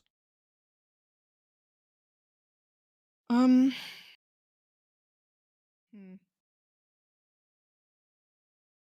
Deader. Can you repeat the question? I was doing something. Well, what are you? Yeah, I know you're doing something. Well, because it's like the power dynamic question. Because I remember the power dynamic coming up in Soup's video, and I always get mixed feelings. Not for the kids in the center of this, but like for the adults, where it's like, oh well, Miranda power dynamic. I always hate the term. It is like a weird term for me. I think it gets used a lot in the wrong ways. I don't think Yes. it's misused here because maybe in the beginning I could believe that most of the people that came to watch her or like her were adults just Yeah. because again, kids cannot get into comedy clubs and all this other shit, right? Mhm. At some point you knew that your audience was younger because again, you have all the tiny chats, you have the fan interactions, you do your live shows and it's literally filled with children. So I don't um at some point it's just not Yeah. you can't have that excuse anymore. In the very, very beginning, yeah, sure, whatever. And at some point you realized like the kids will bring you money. But it doesn't really sorry, I'm collecting pages for one of her books and there's no way you didn't know this was going to children. I just don't believe What, that. Colleen? Oh, are you Yeah. doing something in the background for Colleen? I didn't know that. You could have told me that. You could have messaged me that. But okay, so like this is like a weird thing because it's like because Layla says like Soup is trying to correct that because she was using the term incorrectly. I think with like this is parasociality at its finest because I recognize because some of you guys talk to me. I've spoken to chatters who are not content creators who give me content or give me stories that like maybe I don't run them because hey, they're not interesting at the time. Or maybe I say them for an off day or this, that, or the third. But like one of the things I see, right? Like one of the big things I see is when it comes to children in your audience, it's a very different dynamic. You treat like you shouldn't be talking to them at all. I understand that like the mid 2000s and the mid 2010s was a different style of time on the internet. Yes, I know. Brands had Instagram accounts where you could talk to the creator and the professional on the Instagram account. Did that make it great though? The Snapchat messages from definitely Justin Bieber, did that make it great though? No, but it was a completely different time. However, what Miranda did and what Miranda extended to was a level of parasociality you don't often see. I wouldn't go to chatters and say, Claudia and I are fighting right now. I wouldn't go to minors in my audience and say, he cheated on me. I can't believe Greg cheated on me with that slut. Because that's weird. And not only is that weird, why are you involving people in your personal life? She also claims that the parents were 100% okay with the content the way it was, as if parents are actually monitoring what their kids are doing and watching. Yeah, I think that that's a big thing too. The parents weren't obviously like monitoring everything that they were doing. Does that make it the parents' fault? I mean, that depends on you. My parents certainly weren't always watching what I was playing or watching, but they expected me to be responsible enough to know the difference. And that just comes from parenting. Yeah, and it's like Paminta said, she discussed her sex life with kids present. At that point, it's over. Where's my McRib stream? Probably tomorrow. Because it is actually out now. It's actually out. Fucking fuck you. Responsible in thinking about that, but I didn't even think of myself that way. I was like, yeah, we are friends. Like, I think I felt the same way. And so for me, I was like, well, I'm just talking to my friends. I talk to all of them like they're my friends, my sisters, all the fans. And I definitely should have been more careful with the way I was joking with them and the things I was saying to them. Do you feel like not having a team earlier in your career hindered you from making better decisions? I definitely wish I had someone to give me advice. I was with that group of like the first YouTubers that kind of like rose to any sort of stardom or fame, in the beginning. So it's not like there were people before me doing this that I could look to and ask questions about. This was a new thing. Yeah. And so, and I'm not saying that as an excuse. There's plenty of other people who rose to fame who didn't interact with their fans. And but it was something that I felt was an appeal to why people were watching me at all. But wait, she was interacting with these people as late as 2020 and even like 2023, right? Or is it right? Like, I'm not okay. Mahi, you could correct me because you're the one in the chat that is like the all hater of Colleen Ballinger. When Adam comes out in 2020, those are still fresh allegations. So you got famous in the mid 2010s. You had enough money and time to get a team. What are you talking about? She didn't think she was doing anything wrong. But like, Leia, no. Damn, you fucking lit the bed, girl. Insane.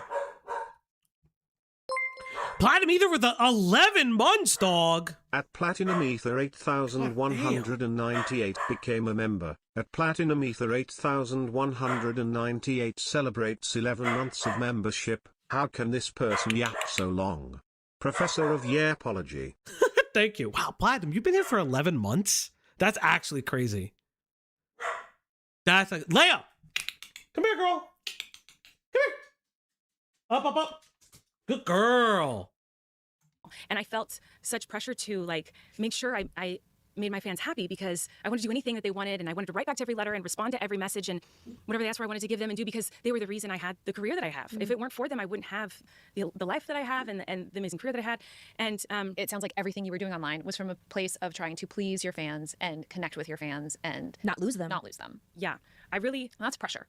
But even with all that, I wish first there was someone there to help guide me and say like, hey. Don't say that the dog is saying dog slurs, chat. Do not say that about the dog. She's right here. I mean, like, okay, so if I have to extend a bit of empathy to Colleen Ballinger, if I have to be, I guess, fair, I understand the idea of wanting to answer every single fan interaction. I famously have open DMs, which I've been told by other creators I shouldn't, but I do for specific reasons. And I do feel guilty when I don't answer people. Like when people just like unload a story on me, I'm like, thanks. Like I understand what she's saying, but at a certain point, you have to be conscientious of how you speak to people. You have to be conscientious of how you speak to people and your actions. Sending and making fun of Trisha Paytas's OnlyFans with minors present in a fucking private general chat is disgusting. That goes beyond answering letters. Yeah, let's get our brain cells back in. That's not what he said. I can understand what she means too, in the sense, oh Lord. Someone said the dog wouldn't get fed. I'm just making sure that still happens, RQ. All right, do I take my shirt off or no? No. That's up to Axis. Axis, do you want my shirt off, buddy? It's time to feed that pupper. It's time to give her treats. Actually, no, Axis has paid for the shirt to go back on. It's time to feed that pupper on the Uplock stream tonight. Yes, everybody, it's Axis. It's time to feed that dog. Good girl. Yeah, and this is like, and the thing is like absolutely right. And it's like what Layla was saying before, like she's talking, like, I understand what she's saying, like, I gotta answer every letter. I can understand the pressure of that. What ended up happening though, and what they're Yeah. probably gonna gloss over, Mhm. is what she actually did and how Yes. inappropriate all these chats were. Yes. And, with all the stuff of making fun of Trisha or complaining about her divorce and X, Mhm. Y, and Z because she just wanted this hug box of children to make her Mhm. feel better. Like that is not we're not saying we understand that. I can understand that she felt pressure to give Yeah. everyone attention because again, we're on such a tiny scale, but without chatters, we don't, Yeah. we don't get to do cool stuff for streams. Yeah. So it's just like I can get that point. I don't know what's wrong with her for her to think that the things that she was doing continually were okay. Well, it's because she's giving half truths. She's giving like this is something that someone with this is someone who lies is gonna do. She's gonna give half truths. She's gonna say, oh, like I felt this compulsive need to answer every fan letter, Yeah, shit she's like saying that. a very general statement that I'm pretty sure other content creators have that feeling too. Because it's not insane, but she's not acknowledging how far she took it. The Exactly. most she said is that, oh, other creators will chat with fans too. Yeah. Yeah, and that's what it is like being, because I think what's interesting is no, not sympathy, empathy. Empathy is different. Sympathy is giving feelings for having feelings in that feeling of sorry because you've been in a similar position. Empathy is understanding maybe where they're coming from, but you don't have to agree. So like that's really important because I can give empathy for Miranda at the beginning of her career. What I cannot give empathy for is the end of it.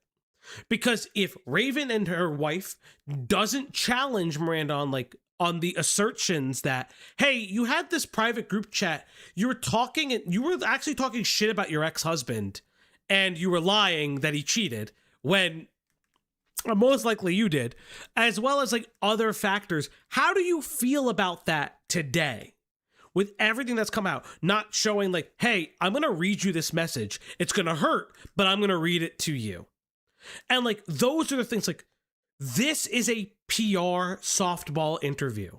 None of this is like, hey, I have these printed out. And it may be, and I'll give a Raven and Miranda one olive branch. Probably there is a contract to get Miranda on. Colleen on that said, hey, you can't do X, Y, and Z. Which there are writers, those things happen. However, if it's my fucking show, I'm gonna do whatever the fuck I want. And if you want to fucking try to come at me, I don't really give a fuck. This could look bad taken out of context. This could look like this could make someone uncomfortable, or I wish there was someone there to kind of help guide me. But at the same time, I'm also disappointed in myself that I didn't know better because other people did. So why didn't I? So that's something that I've had to work through. Is like, why didn't I think more about this? Why didn't I think more about a parasocial relationship? But do you have answers to those questions?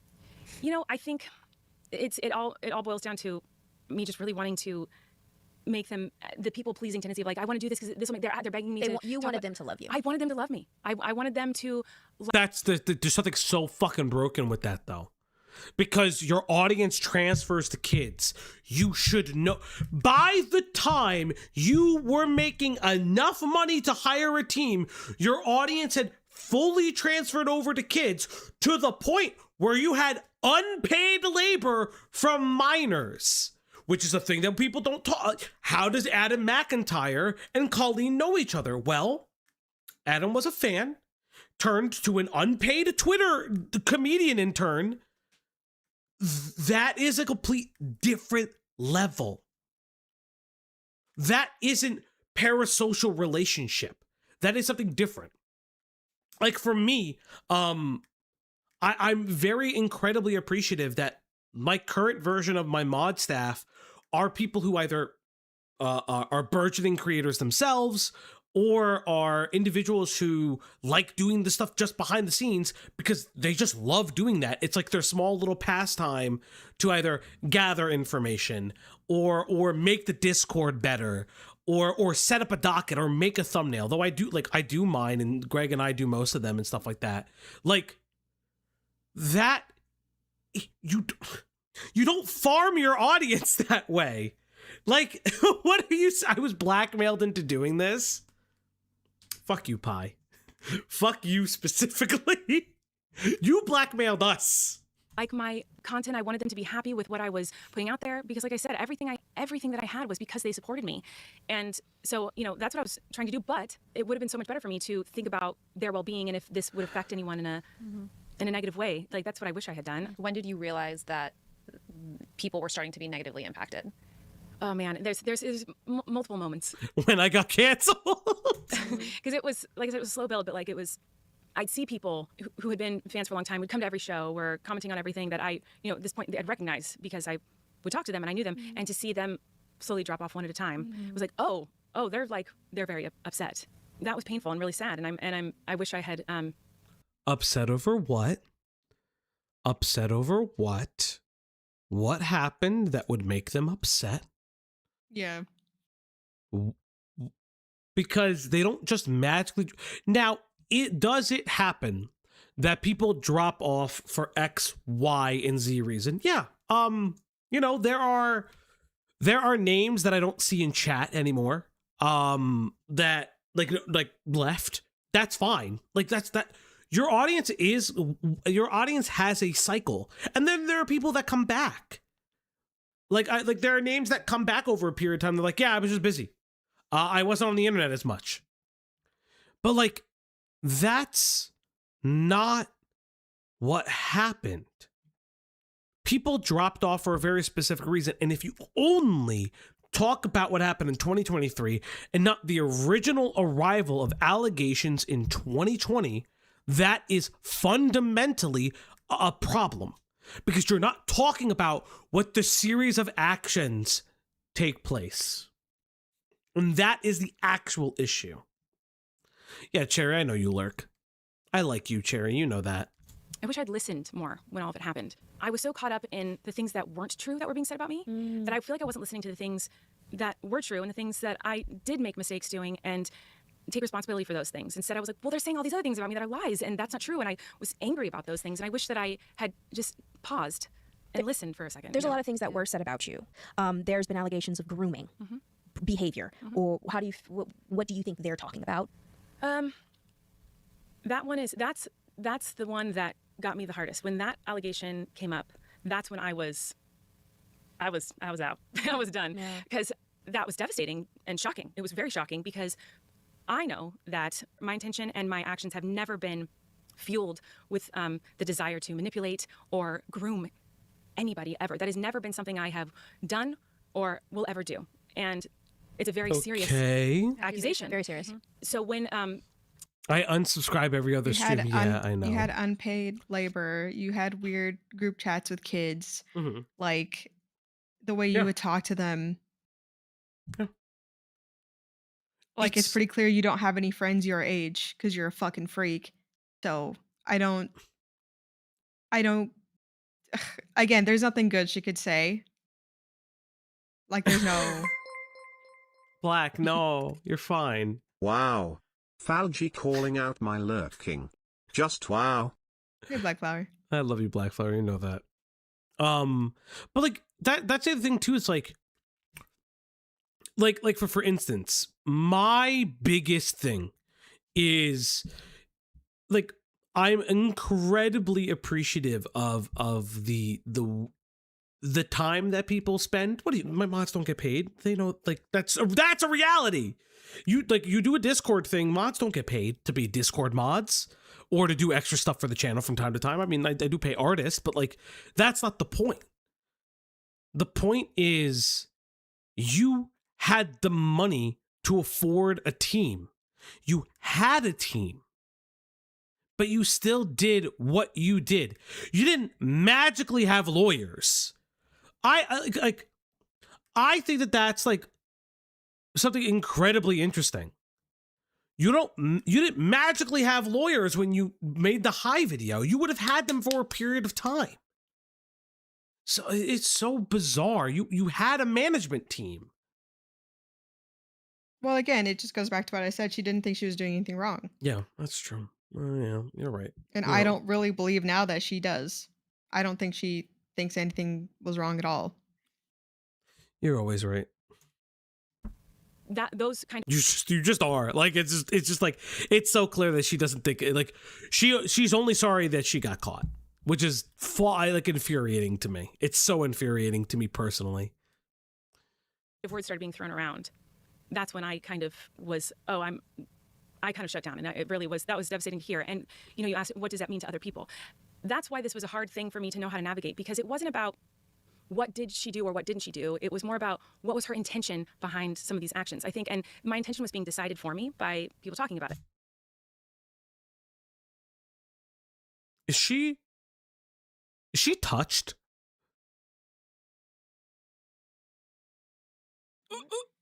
What?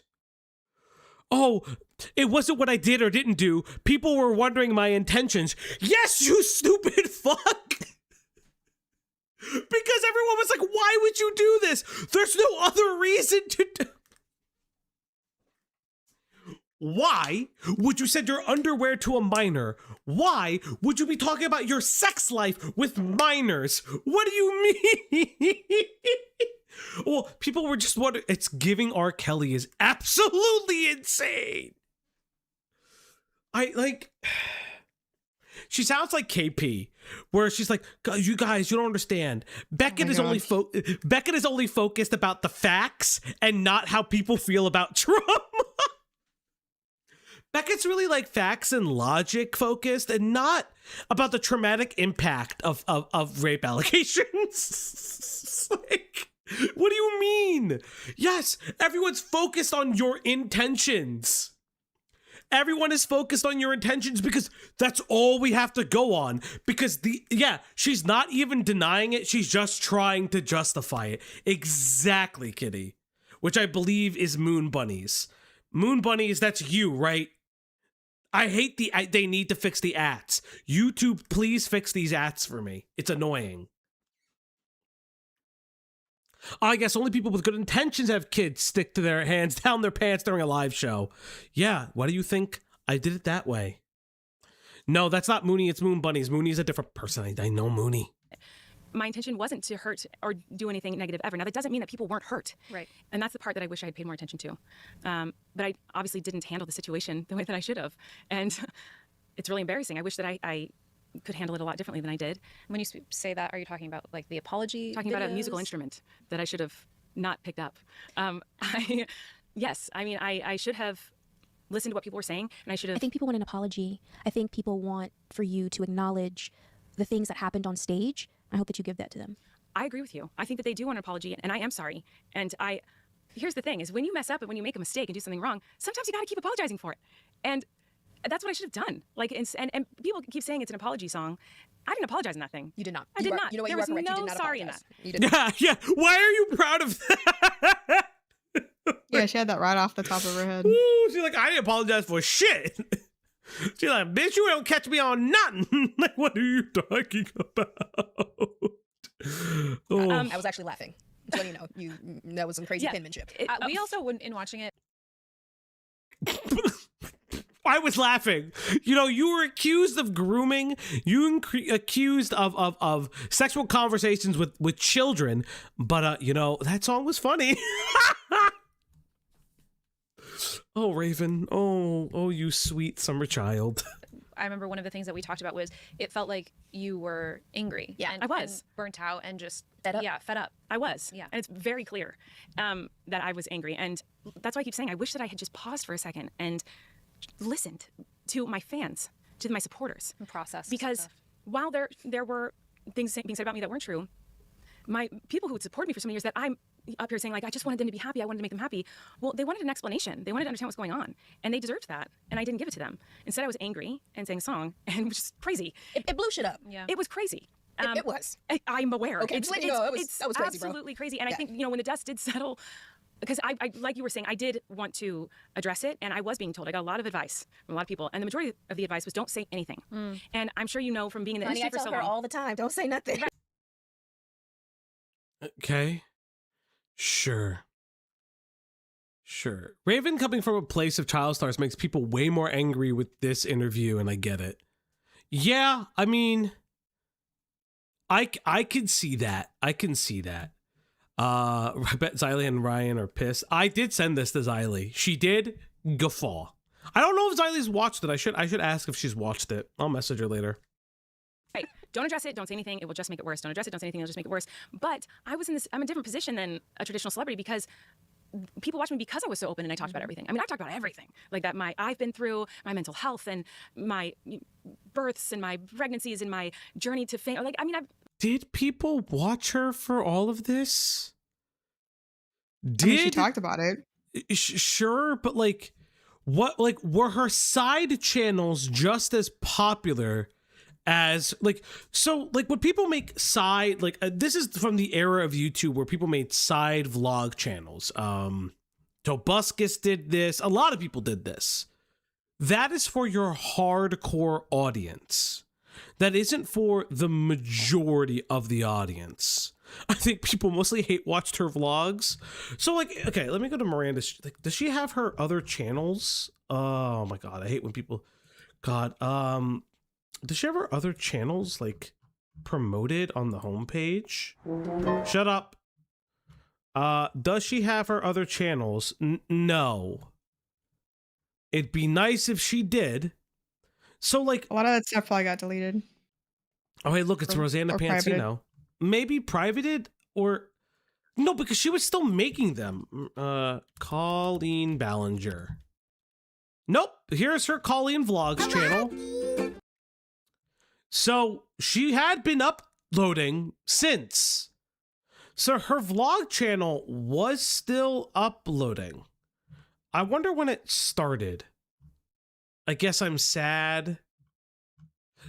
Okay. I'm trying to see when. I guess she just posted through the pain, I guess. She did just post through the pain. Okay. I mean, good for her. Exposing my relationship? Okay. I guess this is her current partner and husband? I don't know. That'd be crazy if she didn't do that. Yay. Popular? I want to see what's popular. That's actually fucked. So, her most popular videos are about her children. I don't know if this is her. I would hope that's her current partner. Okay.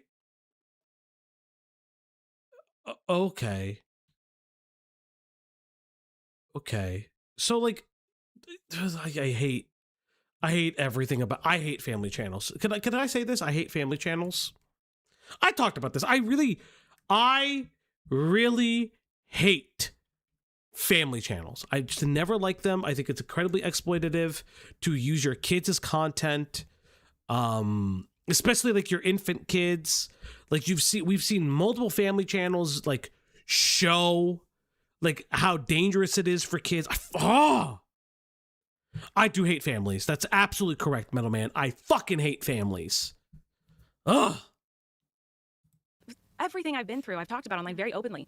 And so, my audience, that was one of the reasons they liked watching me. And so then to suddenly be like, not only am I not going to talk about this, I'm going to sing this song about it. And it was such a choice. It was such a choice. I very much. Such a choice, bro. Yes. And so I think, I was getting so frustrated because I was just let me just address this. Please let me just talk. I just want to talk about this. And so finally after I posted the video, it was shortly after I posted it, I was talking to someone on the phone from my team. And I was like, oh, that was a huge mistake. That was really stupid. It was there was so much. Are they going to talk about her copywriting her song? I don't think so. I have to say something, and finally I let it out. What does regret feel like? Oh, it's horrible. It's horrible. It's horrible. Because because you want to fix it, and you can't fix it. And that's the worst. I wanted to fix it so bad, and there was no fixing it. There was nothing I could do to fix it. And that was so awful. That was because not only did I not address anything that I wanted to address, not only did I not, dispute the lies that I wanted to dispute. And I just made things worse. It was so bad. So where do you think your mind went during that time that you were so unable, I guess, to have the perspective you have now. Were you trying to save a character? Were you trying to save yourself? Were you trying to? Were you just like completely blacked out in kind anger? of disconnected from it? And you're like, I'm just going to do this because I'm pissed. I feel like it was a little bit of all of it. I mean, it was really overwhelming to, have these words thrown around in connection to me and my name that are really horrible. I mean, that's a horrible thing to be and to be accused of when you know that you are not that. Then why did you send a child your underwear? Why did you send them lingerie? I don't care if you wore it or not, because you contest that you didn't wear it. Why did you send them lingerie? Why, again, did you have minors in a group chat where you're talking about your failing relationship? Why are you exploiting children's bodies live in your live show? Why? Especially because, in my opinion, that's one of the worst things a person can be. It probably is. And so to be accused of that, knowing that I'm not that. Are you speaking of grooming? Grooming. Grooming and in any way harming children. Yeah. Is the opposite of something or someone I am or ever would want to be. And so to be connected to those words. Why did you send Trisha Paytas's nudes to a group chat that you know had minors in it and you would make fun of her? Why? Badgering the witness? It still is. And that's something that will, it'll follow you around. It will. It will follow you around. It will. There were moments in your live shows I'm not a terrible lawyer. I'm a fabulous prosecutor. where there were children brought up on stage and you were, as showbiz says, going for the funny in a lot of moments. However, looking back at moments, there is another person on the internet who is saying that when she went up on stage for your live show, she was a part of the yoga challenge section of your show. And it made them feel gross. Later in life, they were SA'd, and when they look back at that moment with you, they feel similar feelings. Can you dive a little bit deeper? That wasn't the tenor of that video, right? Am I crazy? I don't remember them saying that. I don't remember them saying I was raped, and now I realize that Colleen Ballinger sexually assaulted me on stage. That's not what was said. Huh? Mahi, where are you? Where's my local Colleen Ballinger aficionado? I don't. What? What an absolute insane sentence. No, that's not what Becky said. Do we have that? Did somebody have that video? I'm actually curious. Does somebody have that video? Into what happened at the yoga challenge. It was a challenge on YouTube for a while for people to try out different yoga poses. The couples would do it together because if you're not experienced in yoga, it's difficult to do. And so since I'm a YouTuber on my live show, sometimes I would do challenges from YouTube. So I did that challenge, and I'd have people come up on stage and we would try out different yoga poses that popped up on the screen. And obviously we could never do them. And I'm not a Miles, guys. I'm no, technically he's a prosecutor. I am definitely Miles Edgeworth, Ace Attorney. Oh. I am definitely a Phoenix Wright. I slicked back hair and all. I am a Phoenix Wright. It is true. They did no research. Yeah, it's very clear because. Well, they did just enough to ask her stuff, so it's just like, again, I can't remember what Becky said either, but like, having your legs held open on stage isn't great. Yeah. Raven didn't mention she realized it was gross directly after because men looked at her differently. Interesting. What would make Cloudy Edgeworth toxic Yowie? Fuck. What? Apollo? Maybe. So Edgeworth and Phoenix, even though Phoenix loves women, a lot of toxic Yowie between them. A lot of toxic Yowie. would be, This is why I said we watch Adam's response before this. Well, I did watch a lot of stuff. I watched like 2 hours of Swoop's video on this. But that's what I'm saying. Like, I don't remember her ever saying that. But because I don't have the video on hand, I can't speak to it, Layla. That's the thing.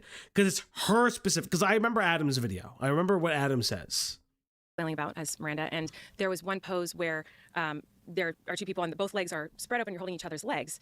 And I genuinely never thought of it as a sexual or inappropriate thing. To me, the joke was that when the legs were open to do the pose, the fart sound effect came on screen. So it was like, once the legs opened up, there was a fart sound. And to me, that was all I thought that joke was. I never knew that was something that would make someone feel uncomfortable and trigger emotions and feelings. I feel terrible about that. But why would you do it with a minor? You have adults in the... do it with an adult in the audience. Why do it with a kid? Why? Because, like, listen, I went to Barnum and Bailey shows as a child, right? I went to the circus.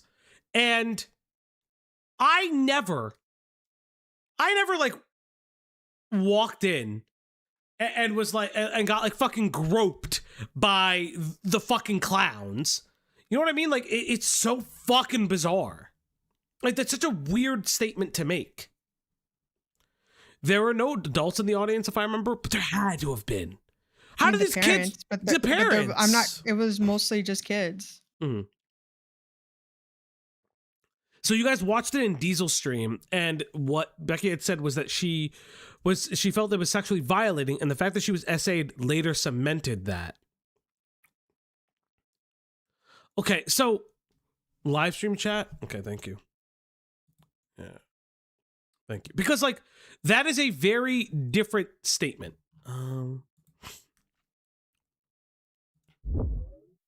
Colleen traumatized. Hi, okay, my name is Becky. I'm the girl in this video, and this video has over 1 million views, and that is a lot of people to be seeing this story without hearing it from me, so I want to explain this. So I was a fan of Colleen and all the Ballinger family for a very, very long time, and I think in this video I was about 16. If you've never been to a Miranda show, Colleen frequently has segments where she calls people up on stage. One of those segments was the porn bit, which I'm not really going to be explaining in this video, but that's why I was kind of trying to dress skimpy so that I would be called up on stage and basically get degraded by Miranda. But I did not get called up for that. I got called up for the yoga challenge. Now, as soon as I stood up in the audience, I saw Colleen's eyes. There's a porn bit in her show? Yeah, so Miranda has this bit where she thinks that certain things are porn. Basically just dressing provocatively or whatever, and the bit was that she wasn't porn because she wore modest clothing. I don't know what the live show bit was.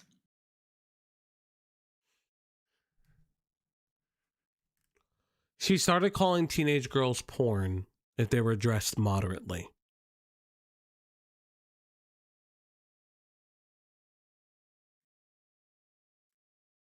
Widen because she realized I was not wearing pants.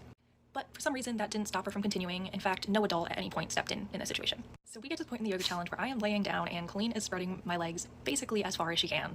She spreads them so far that you can see the spandex I was wearing under my romper, which thank God I was wearing. Now, the original video posted by Xandar, I'm sorry if I pronounced her name wrong, is only a screenshot, but there is a whole video of this. But that screenshot is the most important because that is the moment I will never forget, where I was laying under Colleen and she was smirking down at me while thousands of people were laughing, and I was terrified that my body wasn't covered up enough by the spandex or the romper. I basically felt naked, so it felt incredibly sexually violating. I was younger and my body was still developing and I was still becoming comfortable with myself, so for her to use my body as entertainment on stage really set my confidence back quite a lot. And not to mention, after all this, after the show, I had to walk back to my car where there was many men staring at me in a very predatorial way that they were not looking at me before because of how exposed I'd been on stage. So I literally did not feel safe leaving the venue. And I'm not saying this was sexual assault, although people are debating that in that comment section, but as someone who has been sexually assaulted, this situation gave me that same feeling where it feels like you need to purge and like clean out your insides, you know, just that nasty. She never claims it's sexual assault. She describes that it gave a similar feeling.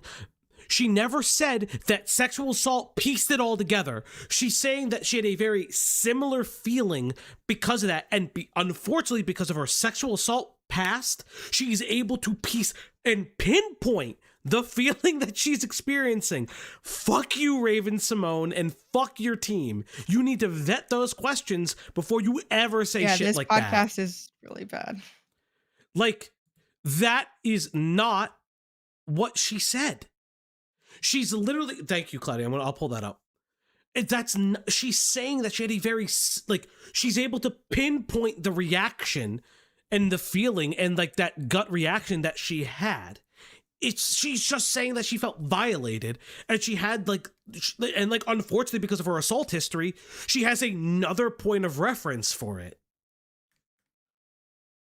It's fucking insane. Absolutely insane. Like, genuinely infuriating, because that's not what she said. And by the way, for those who don't know, this is from her book. These are porn, chest steel crack, creases, other, lots of skin, Satan juice, Tukey, how not to be porn, button up, loose shirt, pull up pants, cover up your ankles, do not be, like, I don't know, chat. Is this targeted towards the gays? Is this targeted towards adults? Doesn't seem like it for me. Doesn't seem like it for me. Fascinating. Fascinating.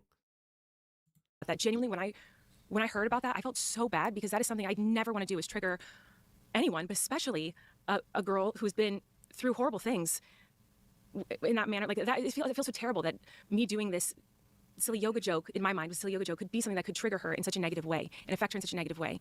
And it's awful. And I'm really proud of anyone who's been able to come forward and express that, because I want kids and minors and anyone to be able to feel like they can speak up if they're uncomfortable. And just not if it's you. Just not if it's you, because you got canceled for it and you don't like that it was you. Fucking lying whore. They can speak up about things that they feel are not okay. They need to be able to feel that way. Certainly, you know, the things that I've done in my comedy in the past, like there's so many things I look back and go, oh my God, I would never do that. Now I can't believe I did that. And it was for the laugh. You know, you're on stage and it is different than when you're online and you can read comments from people who go, hey, that's not cool. And you can go, oh crap. When you're on stage, everyone's laughing and enjoying it and then telling you after, that was the best part of the show when you did this, this, and this. Shows are curated. What you did was a curated event. You created a stand-up routine, essentially. You created a choreographed routine. The segments follow each other sequentially. You can't be like, oh, well, it was really bad that I didn't get input. You got input. You got input. You thought it was okay. That's not how this works. That's not how a fucking show works. Oh my God.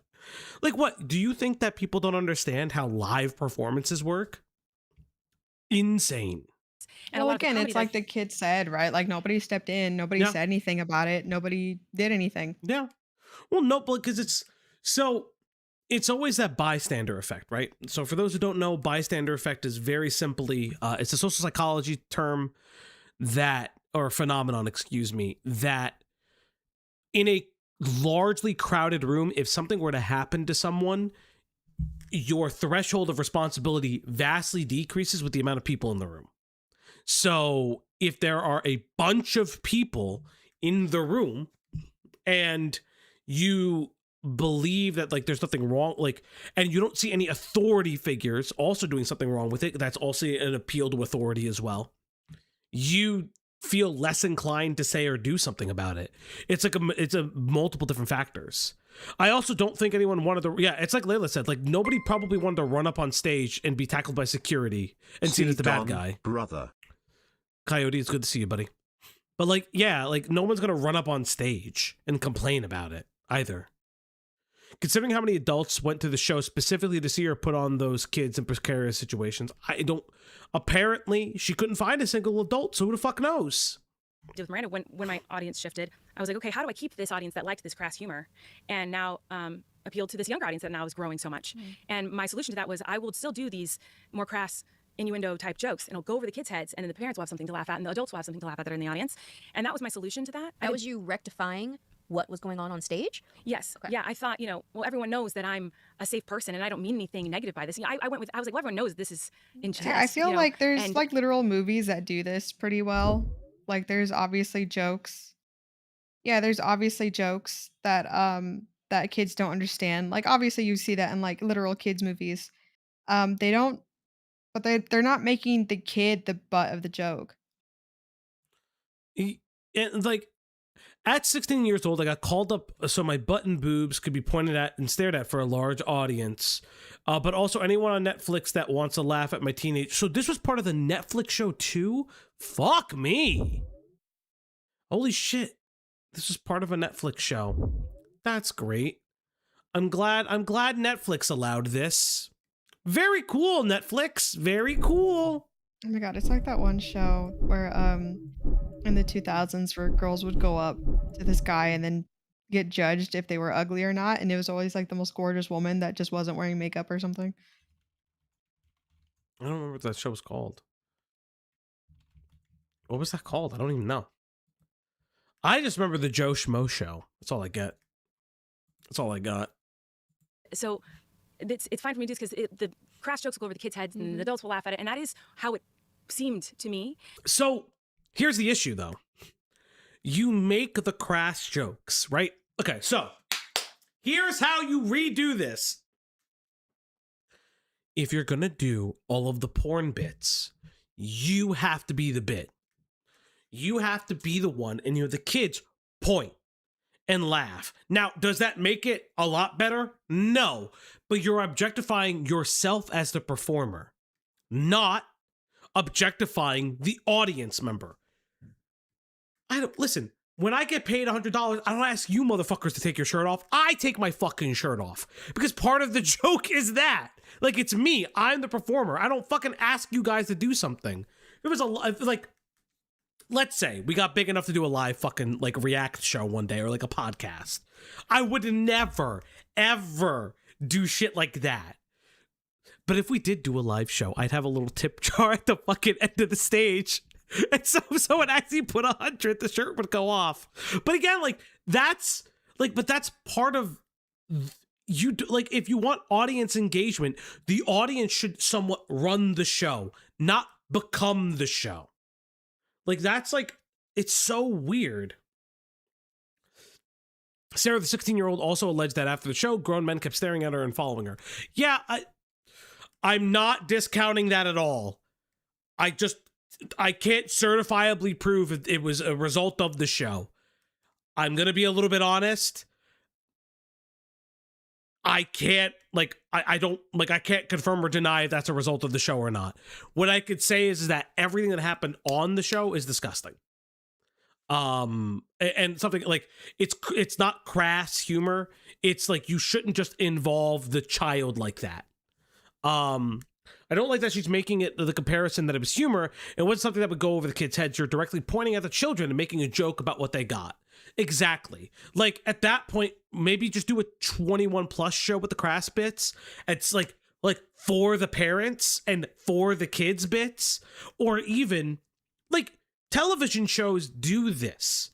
Animation has crass jokes that go over the kids' heads, but they don't use the child viewing the television show as the butt of the joke. I didn't think more about how that could be affecting the younger people in the audience. Do you feel like you have a different perspective now between, let's say, like bad judgment and harmful behavior?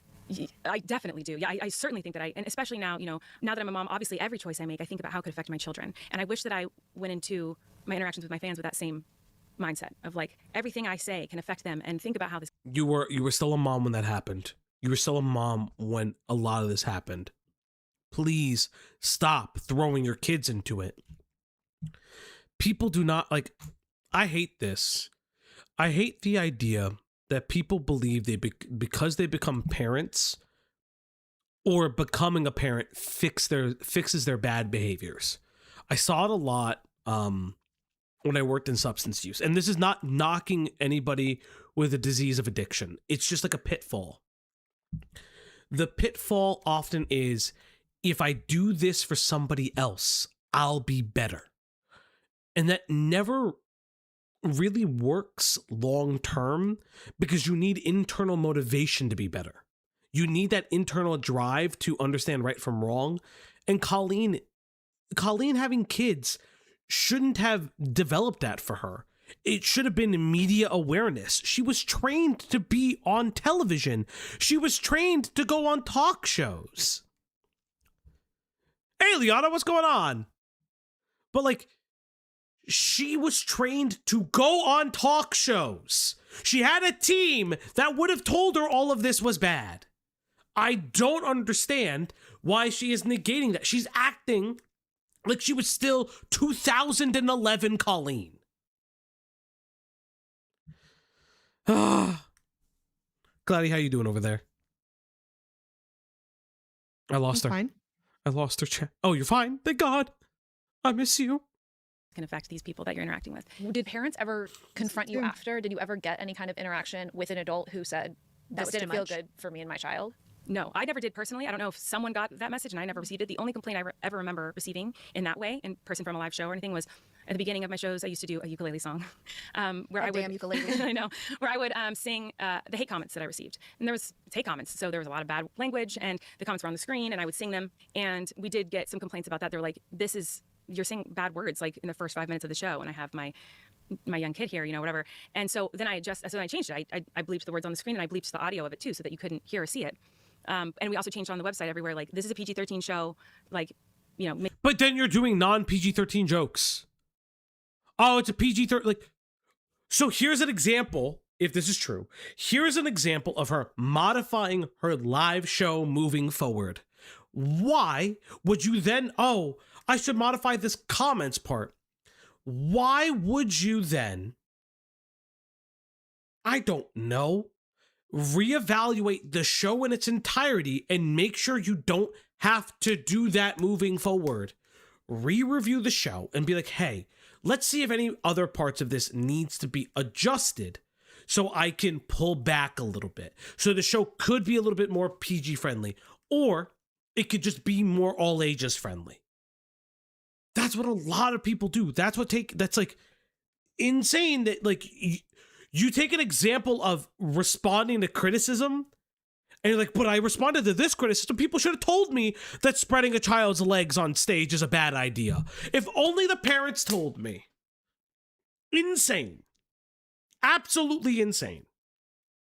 making sure everyone knew that this was not a kid show because I got that complaint. And so I don't know if we were getting that complaint and it was stopped before it got to me or not, but I never received a complaint like that. And in fact, I was usually told, oh my gosh, these jokes that were, they didn't get it, but it was so funny when I can't believe, it was always the shock of like, I can't believe you said that. I can't believe you did that. And I was always told that it was all funny and it was so ridiculous and over the top. And time is interesting. Time is really interesting because if you go back in time for entertainment, there's been many a comedian, many a entertainer that has done things in their early career that when they look back on, they wish they didn't because culture changes.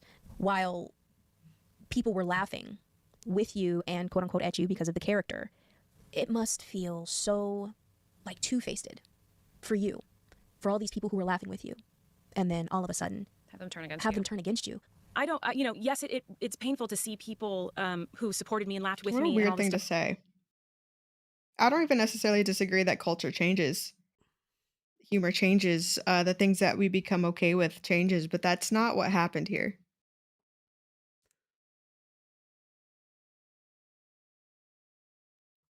It's what the problem is.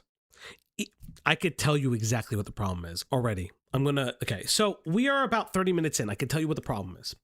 By hyper fixating on the comedy show, they are missing the factors that led up to people speaking out, which was the lingerie, which was the private text groups, and it becomes a reevaluation of her problematic behaviors. I could agree to a specific point that culture shifts, and so does people's okay, perfect example, right?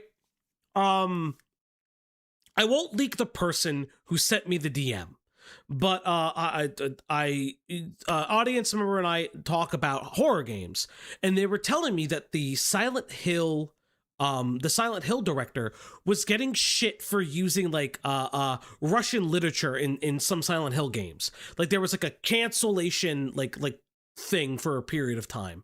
And I'm sitting there and I'm just like, that seems incredibly stupid because in no way, shape, or form does Silent Hill ever like present itself as disrespectful to culture. If anything, it's disrespectful to American culture. But that's kind of the point because it's like a bad snuff film. And it's like that's kind of the point where it's like Ito loved American horror so much that they wanted it in the Konami games, in the Silent Hill games, but the acting was incredibly stilted on purpose. So I'm just like, what are you like? That's not what this was. there was a series of factors that led to Colleen and her show being reevaluated. Now, can I understand and agree with part of Raven Simone's supposition? Yes. I do think that I do think that comedy changes, like we talked about this, comedy changes over a period of time, and I think that people always like to look at it from today's lens and not the lens of then. And that just happens. We discussed that during the Shane stream, where it's like, if Shane just shut the fuck up, and said, hey, I should have never used those racist caricatures, they were inappropriate, yes, it was my humor at the time, but I have grown past that, it would have been perfectly fine. But it was the continuation of being like, well, it was my makeup, well, I had black friends, well, I had this, well, I had that, that made it seem like he just wanted to do it again and was more upset he could never do it again. And it becomes that issue where it's not a recognition that you as a artist or comedian have moved on from that lowbrow level of humor. You sound mad that the audience no longer will accept you for making it. It's a completely different standard. Like, it's so fucking weird. And I get it, like, comedians have been facing this for a period of time. I know some comedians have spoken out, but I think it was Bill Burnham or somebody else who was like, listen, yes, is it cancel culture is weird, don't get me wrong. But it was like, but you still have to we still update our humor for the time anyways. So listen, like, you can make this like maybe one concession or don't and be successful regardless. Suddenly turn and change their mind about it. But I don't blame anyone but me for, I completely blame myself, especially because I know that people do make mistakes and people can learn and grow and change. And one of my biggest mistakes was not listening and addressing things and taking responsibility. And playing the ukulele. Yeah, I'm playing that damn ukulele. Hey, cartoon, it's been a bit. Oh my God. At Cartoon PFP became a member. At Cartoon PFP celebrates 3 months of membership. I'm going to say slurs now. Tiggers, tiggers, tiggers. Why? Thank you, cartoon, but no. Chad, if you want to tip today and feed that dog, I know the goals don't exist anymore right now, but if you want to feed that dog today, you know what to do, chat. Let's get those numbers up, get the likes up, get the subscribers up. We're on our way to 5K. Because Lazy Bedhead told me that I have to get 5K. So, Forget that. I will never, trust me. I will never forget Okay, just that. make sure. I went to a fair with my husband and kids, and they had these like colorful little kid ukuleles. And I was like, oh, I want to get one for one of our kids. And my husband was like, no. And I didn't even register to me, which is crazy because I always think about it. And I was like, no, what? He's like, do you have something to put it in? I was like, I'll just carry it. And he goes, no, we're in a public place. No. And I was like, what's wrong? And he was like, you cannot hold a ukulele that is hot pink and walk around a fair. Are you insane? And I was And like, you're like, yes, I am. I am. And also, thank you, because I was about to do it. I just didn't, I don't know how I didn't think about it because I think about it all the time and how like, oh my God, I really like that instrument. I can never play it again. It's like, but it was just, anyway, let's get back to what I was talking about. I just got distracted. Now, this is a live show. My apologies for never going and seeing the It's all entire good. thing. No but worries. if you could explain why there is a clip of YouTube of a little boy eating Cheetos out of your pants, could you explain? are we doing this?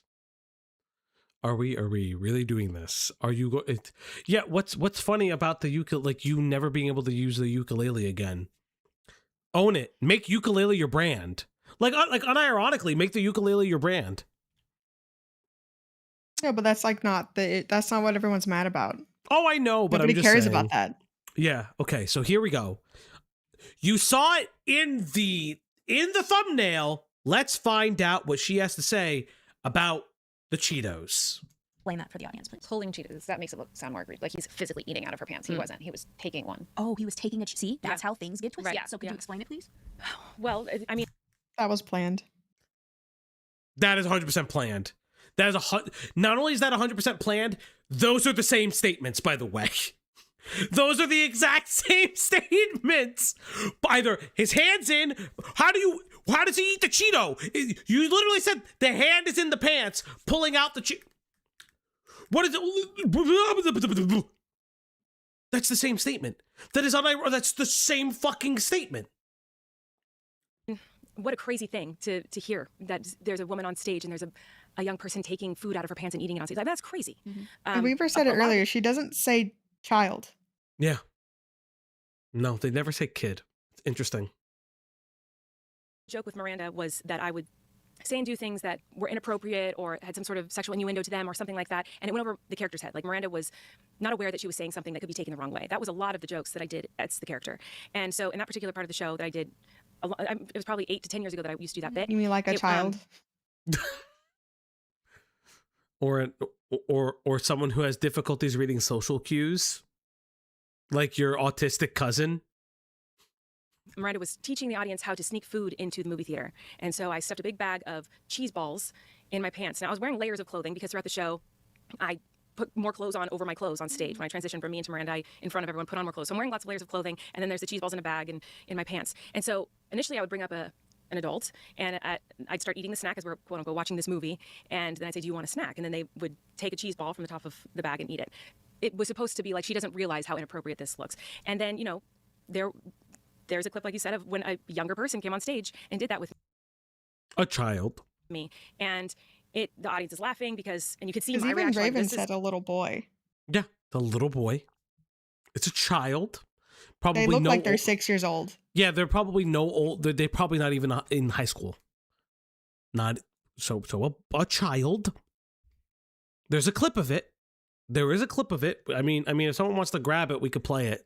It's a weird situation that I'm in here, but it got a big laugh, and everyone knew that it wasn't Jess. And this is me trying to, you know, rationalize. That's what it is. Rationalize the situation. But shortly after, Jess, and see my reaction, like, this is a weird situation that I'm in here. And Hold up. I just want to re-listen to it. There's a clip, like you said, of when a younger person came on stage and did that with me, and the audience is laughing because, and you could see my reaction, like, this is a weird situation that I'm in here, but it got a big laugh, and everyone knew that it wasn't Jess. And this is me trying to, you know, rationalize. That's what it is. Rationalize the situation. But shortly after, like, I mean, I'd say within a year of doing that joke, I cut it because I was like, I think this. Within a year of doing that joke, you what? Cut it. Like, I stopped doing it because it was. I mean, my fans were, a lot of them were younger at this point, so I was like, you know, I'm not obviously.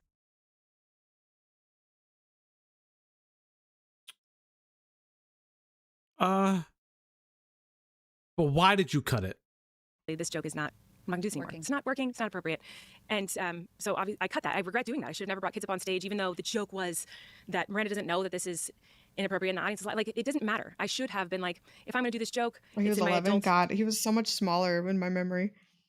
Yeah, but here's the thing, though. I think somebody told her it was a bad move. I can't trust her. I can't, like, okay. If I were to reworkshop the joke, let's say I don't want to take the joke out. Here's what you do. You reworkshop the joke as Miranda, the character, doesn't have a table, but still wants to watch a movie and wants their snacks on the go. So what they do is create a Velcro system to put the bowl on her pants in the crotch area. I follow me here. There's a reason why I'm thinking this, because this is my issue with her. Because she talks about workshopping a joke and cutting another one, right? Why did it take this long to workshop it? If she wasn't going to cut it, let's say she wasn't going to cut it, there are different ways to do it. You could have made it like Katie said, it just would have been a segment specifically for adults overall, right? And I agree with that. But I'm like highlighting, like, there are ways she could have workshopped it that I'm pretty sure would have been age appropriate. But it's the fact that she isn't. Because you could make the joke that, oh, it being around her waist, all the cheese balls go over the place. Like, and that's Well, more here's the thing. The reason why kid-friendly. I'm saying that, like, there's no point in any of what you're saying is because she could have just invited adults up. I also agree. Like, she didn't have to pick a tiny one to come up. Good job. You're my best too, darling. You're my best too. Yeah, Love you, Mom. two adults. Okay, go away. All right, James, come here. Have a seat. Okay, have a little seat. I'm gonna get you a microphone. But wait, the picture on our thumbnail is a completely different child. You don't know how many children are in this story, do you? She needs to die. Come on!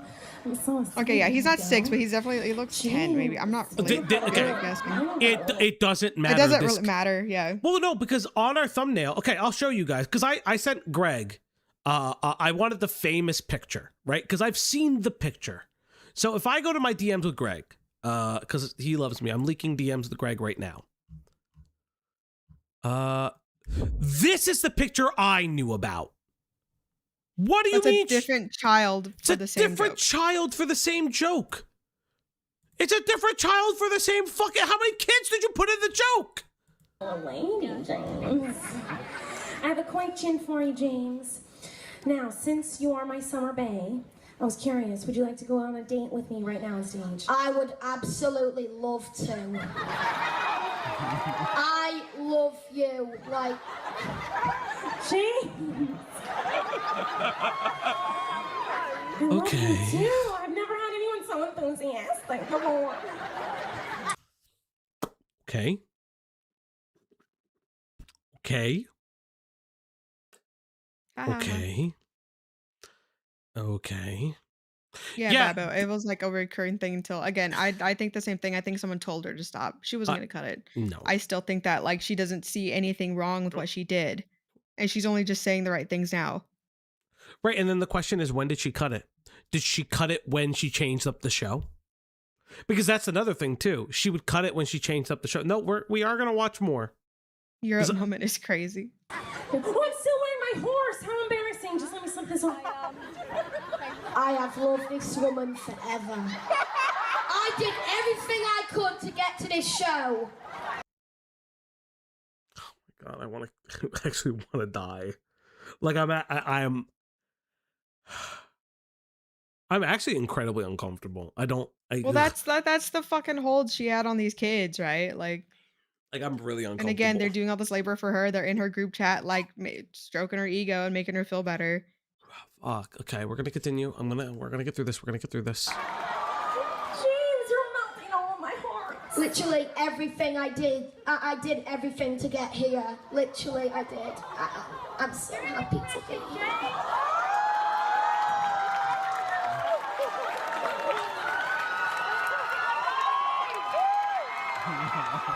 James. Literally.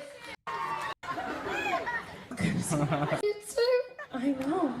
James, I'm so excited. Okay, so we're gonna go on a date together. Whoa, sorry. Sorry. That was the sound of my heart. Where's the joke? Oh, this is 9 minutes. I'm not watching 9 minutes. When does he do the thing? Oh, okay. Here it comes, I guess. Just kidding, I love you. I'm just kidding. Don't say that word. Sorry. Oh, do you want a cheese ball? I'd love them. Oh, God. I can't believe I'm reaching in there right now. See, they know. Did the joke go over his head? They know. Like, Did the joke go over his head? Chat. You know what? There's 140 of you. I'm gonna start a poll. Did he get the joke? Here, I started a poll. Start the poll. Did he get the joke, chat? Oh. Did he get the joke? Fucking what? What is happening? Who said no? Which one are you saying no? I'm banning you. I'm banning you specifically. Did he get the joke, chat? Oh my God, I hate all 41 votes. It's like 46% said no, you fuckers. Because I know you're all lying too. Insane. And like she said, a Absolutely lot of insane. her jokes were just like Miranda says really like gross pervy stuff, but she doesn't really know what it means. Like the porn thing, like the thing I showed you with the book. Yeah. She also has a bit about how her uncle is essentially the joke is that her uncle's molesting her, basically. Yeah. What? Yeah, it's just like all these weird innuendos, or like I think the bit specifically was like she has one where she's riding her uncle, and it's just like he apparently has like a saddle on his back. It's supposed to be innocent. She doesn't know what she's saying, but it's still bad. Like I don't know why you would make that kind of joke with a kid audience.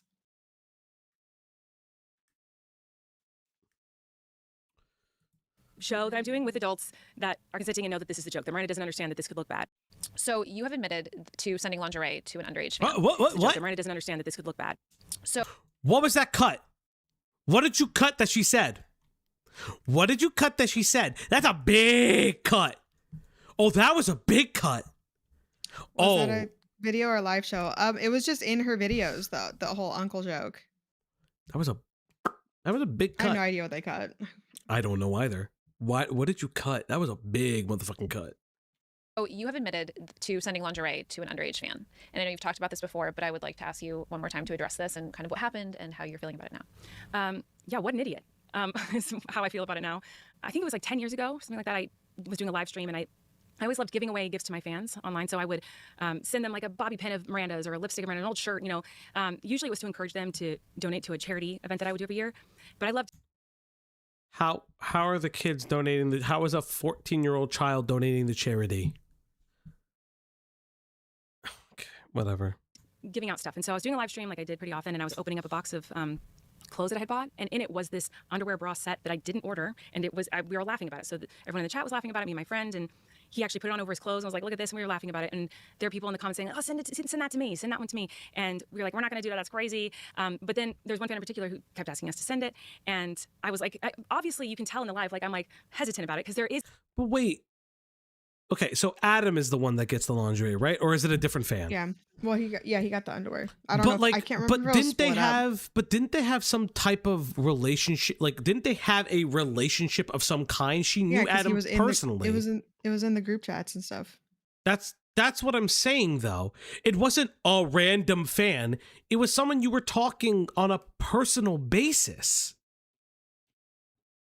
What? A little bit of brains in there somewhere that was like maybe not, because I hesitated, but then I was like and I didn't send it. I didn't, but then it was just became an inside joke with the fandom, and everyone was like telling me to send it, and he kept asking for it. It was like months of this until finally I did, and it was very public and as a joke, and it was like a part of my brain was missing an action of like, hey, this is not a good idea, this looks bad. It wasn't a pair of my something that I sent to a young fan in an inappropriate way, but it was inappropriate. Like, why would I? What part of me thought like everyone will know this is a silly joke in the fandom? Like that was This sounds like YMS explaining why he wants to fuck Scar.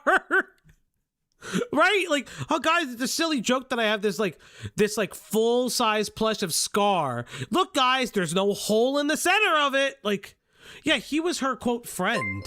Yeah, that's the thing. Cloudy, why did you run from the feet?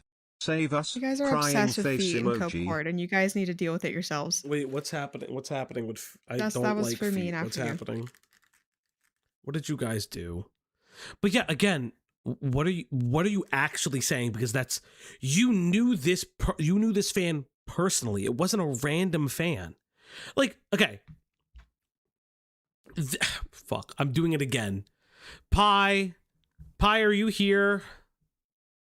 Pie, do I have permission to make a joke at my expense using you? Pie. Let's see. Let's see if Pie's here. Because I like this it only works with a mod. So I need to know if Pie's. Yes, I'm here. Can I make this joke at your expense? Or at my expense using you, I guess. I don't know. Go ahead, fam. That's like me getting, let's say that I got a sponsorship from MeUndies, right? And they asked me for my size, and I oh, look, I got these MeUndies, and I sent one to Pie. Like, Pie's not a random fan. Pie is someone I have a personal relationship with. That's not a random fan. And even regardless, a random fan would be weird. But it's not a random fan. It's someone you had a personal relationship with, and then later a weird transactional relationship with. Like, it's bizarre. Yeah, I know about the lingerie clip specifically, yes. I know about this one. I'm not going to pull this one up, but thank you, Midge. But that's what I'm saying. Like, this isn't even a hypothetical. It happened. Pie, go fuck yourself. Pie, don't you dare. Pie is an adult, Adam was a child. Yes, I'm highlighting like if it was an adult to adult interaction, I'd still think it would be inappropriate, right? We'd all agree that it'd be inappropriate. Even if it's a community joke, I'd have to like get Pie's express permission to see if they wanted to be in on the joke, right? The child cannot consent to the joke. Right? I'm not crazy. The kid cannot, the 14-year-old cannot consent to the lingerie joke. It's not a joke. Like, what's the punchline? And again, that's what I'm saying. You can't what be she's saying, bullied yeah. by a teenager to make the effort to put something in the post office. Exactly. That's like literally what I'm saying. Wish I'd never done that. That was so inappropriate. And if he was made to feel uncomfortable because of that, like, I feel terrible and I'm so sorry because that was not my intention with that. I thought it was like a silly inside joke with the whole fandom. It was all very public and it was... Yeah, right. Mildly inappropriate, even if adult to adult interaction, but then with kid. That's why I use the adult. That's why I use Pie as a really good example, because Pie is my mod. I know Pie well. I would consider Pie a friend of mine. And to then take advantage of that interaction alone, I'd be rightfully laughed at for that. So to do that to a minor fan, how do you not have the internal thought process of this is not a good idea? I thought it was a silly thing and it was so stupid. It's also difficult, I think, in that specific situation when you feel like you're being given permission, if you will, because everyone is saying kind of the same thing. Everyone seems in on the joke. Everyone seems to understand it. Everyone is saying, send it. And then you have this person not dropping it after that, but continuing the conversation weeks after this has happened. I can see where you don't think about potential negative consequence because Wait, what do you mean? Weeks? What do you mean weeks after the conversation? Adam was an adult when it came out. They didn't get the underwear and then say, I'm canceling Colleen. He gets it, stays quiet for years, and then talks about it when he's of age. What the fuck is this Yakubian devil talking about? This is why you never trust a white bitch. You're white. You're white. I am not white. I'm Italian. It's different. I'm Italian, motherfucker. Brother, she just this is he wasn't of age. He was 17 when he came out. Even worse. So years later, he still, because that's what I'm saying. I thought he was 18. That's my bad. So you're still sending this to him. It's so fucking weird. He's pasta white? What is pasta white? What is pasta white? in that moment, it feels pure. And you're not sending it in a sexual manner. No. Well, and I appreciate that.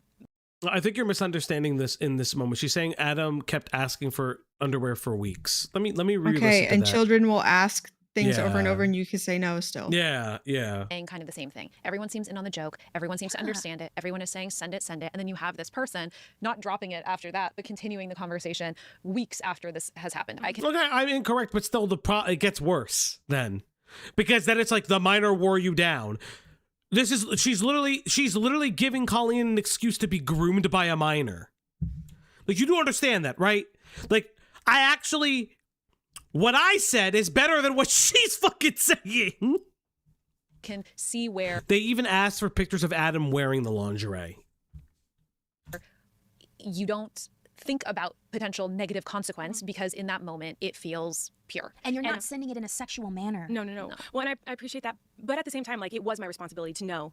Yeah. I shouldn't send this. This could look really bad. This could make people uncomfortable. Yeah. Yes. That's where, even though it doesn't matter how many people are egging it on or asking for it, begging for it, and thinking it was so funny and everyone, it seems like this joke, I should have taken a second and been maybe send a bobby pin. Yeah. This is not the thing to send to someone. This is not something that's... A silver one?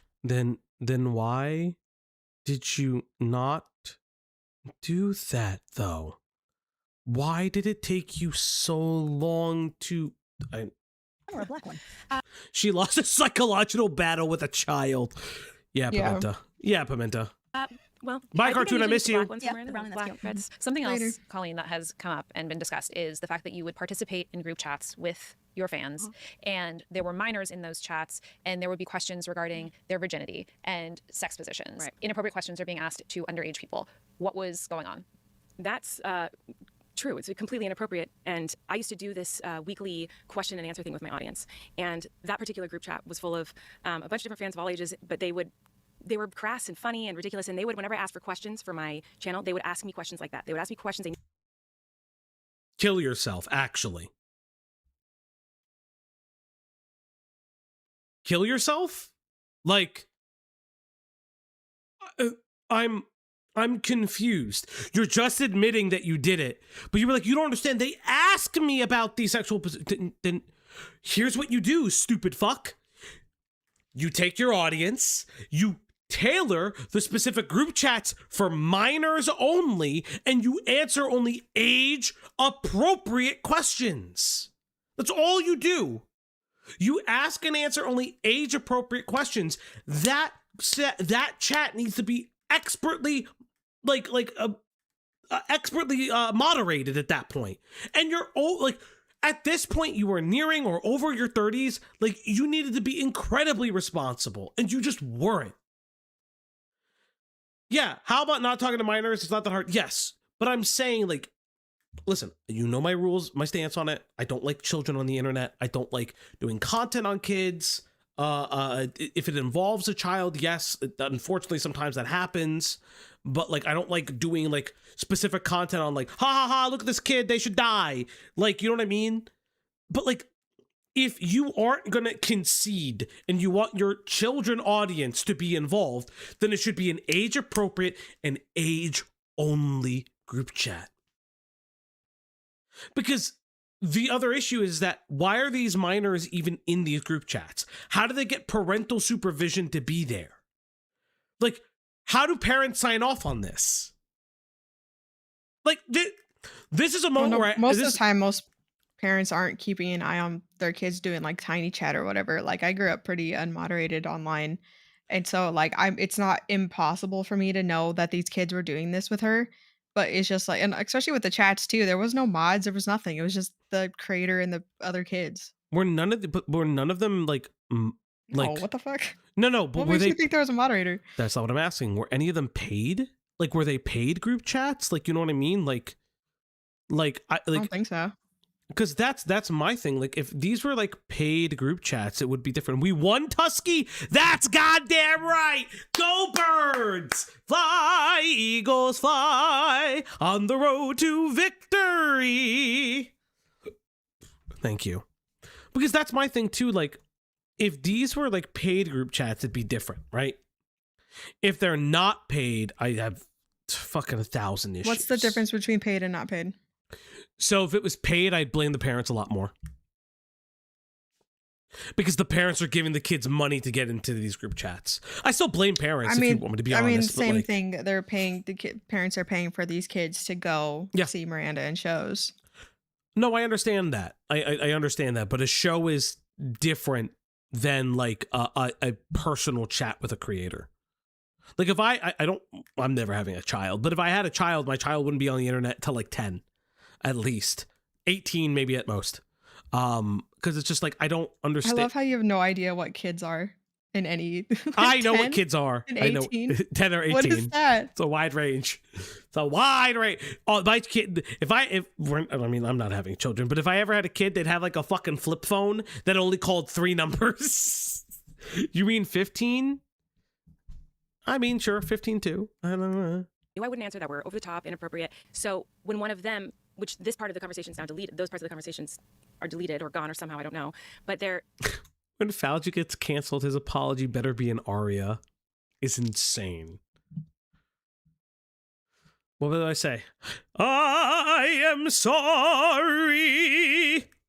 I am sorry. I would never be seen on this stream again. I did not mean to send my cock to that fan. It was a mistake. I should not have done it. a lapse in judgment. I shouldn't have said that no word. That's absolute. I don't know where that fucking came from. I don't know where that came from. That came from somewhere. Oh, fuck me. That was hilarious. When they asked for questions for theirs, I was trying to do the same jokes that they had just previously been doing with me. Stupid. And inappropriate shouldn't have done it. I feel really embarrassed and stupid. And did you know they were underage at the time? I knew that there were teenagers in the chat. Yeah, I did know that. And done, finish, die. I also thought, well, they all know I'm not serious. I don't want the answers to these questions. They all know that I'm just joking around like they do this to me. They know I'm not going to answer the questions. I know they don't want the answers. You know, like I thought like this was, you know, it was clear between all of us that like I was joking. I didn't. But the kids answered the questions in the group chat. But the kids answered the questions in the group chat, you stupid fuck. What are you talking about? They don't know that it's a joke. They're children that want to impress you. What are you talking? It doesn't matter. Even if they did know it was a joke, it still shouldn't have happened. No, yes. But like what I'm discussing is the fact that like it doesn't. This is an hour of nothing. Yes, it is. It is an hour of nothing. It's an hour of nothing. And these two are fucking dumb for having her on. Yes, and they should get lambasted for this for a while. There's a famous poet once said, "That's weird. That's suspicious." Real. Actually want this information from this person. I thought it was funny. I thought it was funny to ask a really absurd, crazy question. And there were a bunch of questions I asked. Those were just a few of the awful ones that I did. And I should have never done that. That was crazy of me. It wasn't in a grooming fashion. Absolutely not. It was in a stupid fashion. It was like I shouldn't. For the laugh? For the laugh? For the laugh. I thought it would make them laugh. I thought they'd be like, oh my God, I can't believe you said that. Ha ha ha. Like how they did with me off. And they were very funny. That group chat of all these different guys. They were very funny, very dedicated, wonderful people. So you were being one of the kids. Yeah, right. And you had forgotten. Yeah, so right. You were acting more like one of your kid viewers versus remembering that you were actually the adult in the chat. Exactly. Yeah. And that's that bad. lends itself to the That's power bad. dynamic that you had referenced earlier. Where you kind of That's bad. Terrible. Why are you okay? Why are you validating this? Why are you not pushing back on this line of question? Like, okay, so like if I'm interviewing and I am like, that is a statement I make, I'm gonna push on that. Be like, how would you're a 30-year-old woman at the time. How old were you? Why would you ever do that? Because it seems like you tailored a show, you tailored content, you talk about like modifying some of your content to chase the trends. Why in these specific instances did you lose that? And then why would you talk about your failing relationship? Like why would you talk about your husband cheating on you? Like there are so many layers of what she is leaving out. There's so much layers that are being left out. Again, like I'm not going to stand here. I'm not going to stand here and say that Colleen Ballinger is a pedophile. I don't know that. It takes a very, like for me, it takes a very specific set of markers to denote that somebody's a pedophile. But what I can say is that she had sexually inappropriate behaviors in and around minors and towards minors that should have never happened. And it's not only just a continuous lapse of judgment, because it doesn't stop at sexually inappropriate behaviors. It really, like, when I read the messages about her, like, her ex-husband leaving her because of whatever happened between them, because he alleges that she was cheating, they read like she is drunk and in those group chats with kids. Which begs the question, why the fuck would you ever do that? Because it reads like she's on a drug tirade. It's so bizarre to me. It's so inherently bizarre. had lost the awareness of that relationship or dynamic. There was no part of me that was wanting that information truly from them. I wasn't trying to get anything out of them. I was just trying to be like one of them, which is embarrassing to admit because that was not my responsibility in that time. I was trying. Somehow that's worse. I weirdly enough, somehow that is worse. To be silly like them and be their friend, when in reality I was the one who's supposed to be the responsible one. I was the adult there that should have never participated in that conversation and should have never joked with them about that kind of stuff. There's a power dynamic there, that parasocial relationship that I wasn't thinking about, which was irresponsible of me. Like, I should have been thinking about that, and I should have removed myself from that chat immediately when they were joking about things that were inappropriate. I shouldn't have ever participated in those conversations. And it was rare that I was in there talking to them, but that is one of the moments where I did interact, and I wish that I hadn't. There's enough screenshots that shows that you were interacting with them quite a bit. What are you saying? Like, absolutely, what are you saying? And then you would have, again, Adam McIntyre using a 14-year-old's comedy to tweet, and then blaming him for like inappropriate tweets from time to time. Why would you talk about your failing relationship in that group chat? You go into the group chat talking about your husband. Or your ex-husband now, excuse me. That's unprompted.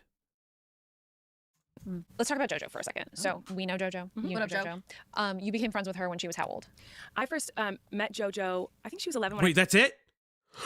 We're done talking? Mm-hmm. I already knew they were going to get into it. They're not challenging her. They're literally making excuses for her. I don't really have anything to say with these people, to be honest. Wow. This is, this is really pathetic. Not every actor needs to have a podcast, 250 whatever episodes. Wow. Okay. Okay, new topic. I see, new topic. You stupid fucking morons!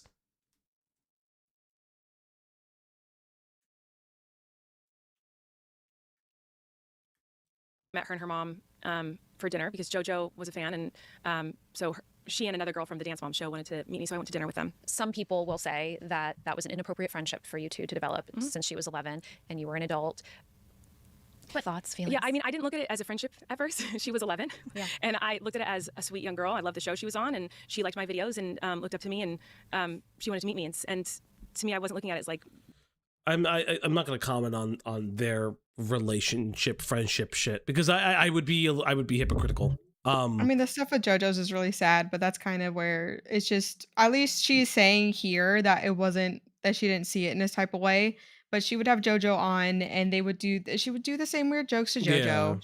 Yeah. It was the same thing, and it was just sad because obviously now JoJo's an adult, and when all this came out, they're an adult, and they're just like, well, I don't remember the original statement, but basically just saying that like I don't see Colleen that way, and I don't even necessarily blame them just because of how JoJo's been brought up and stuff. It's just it was sad.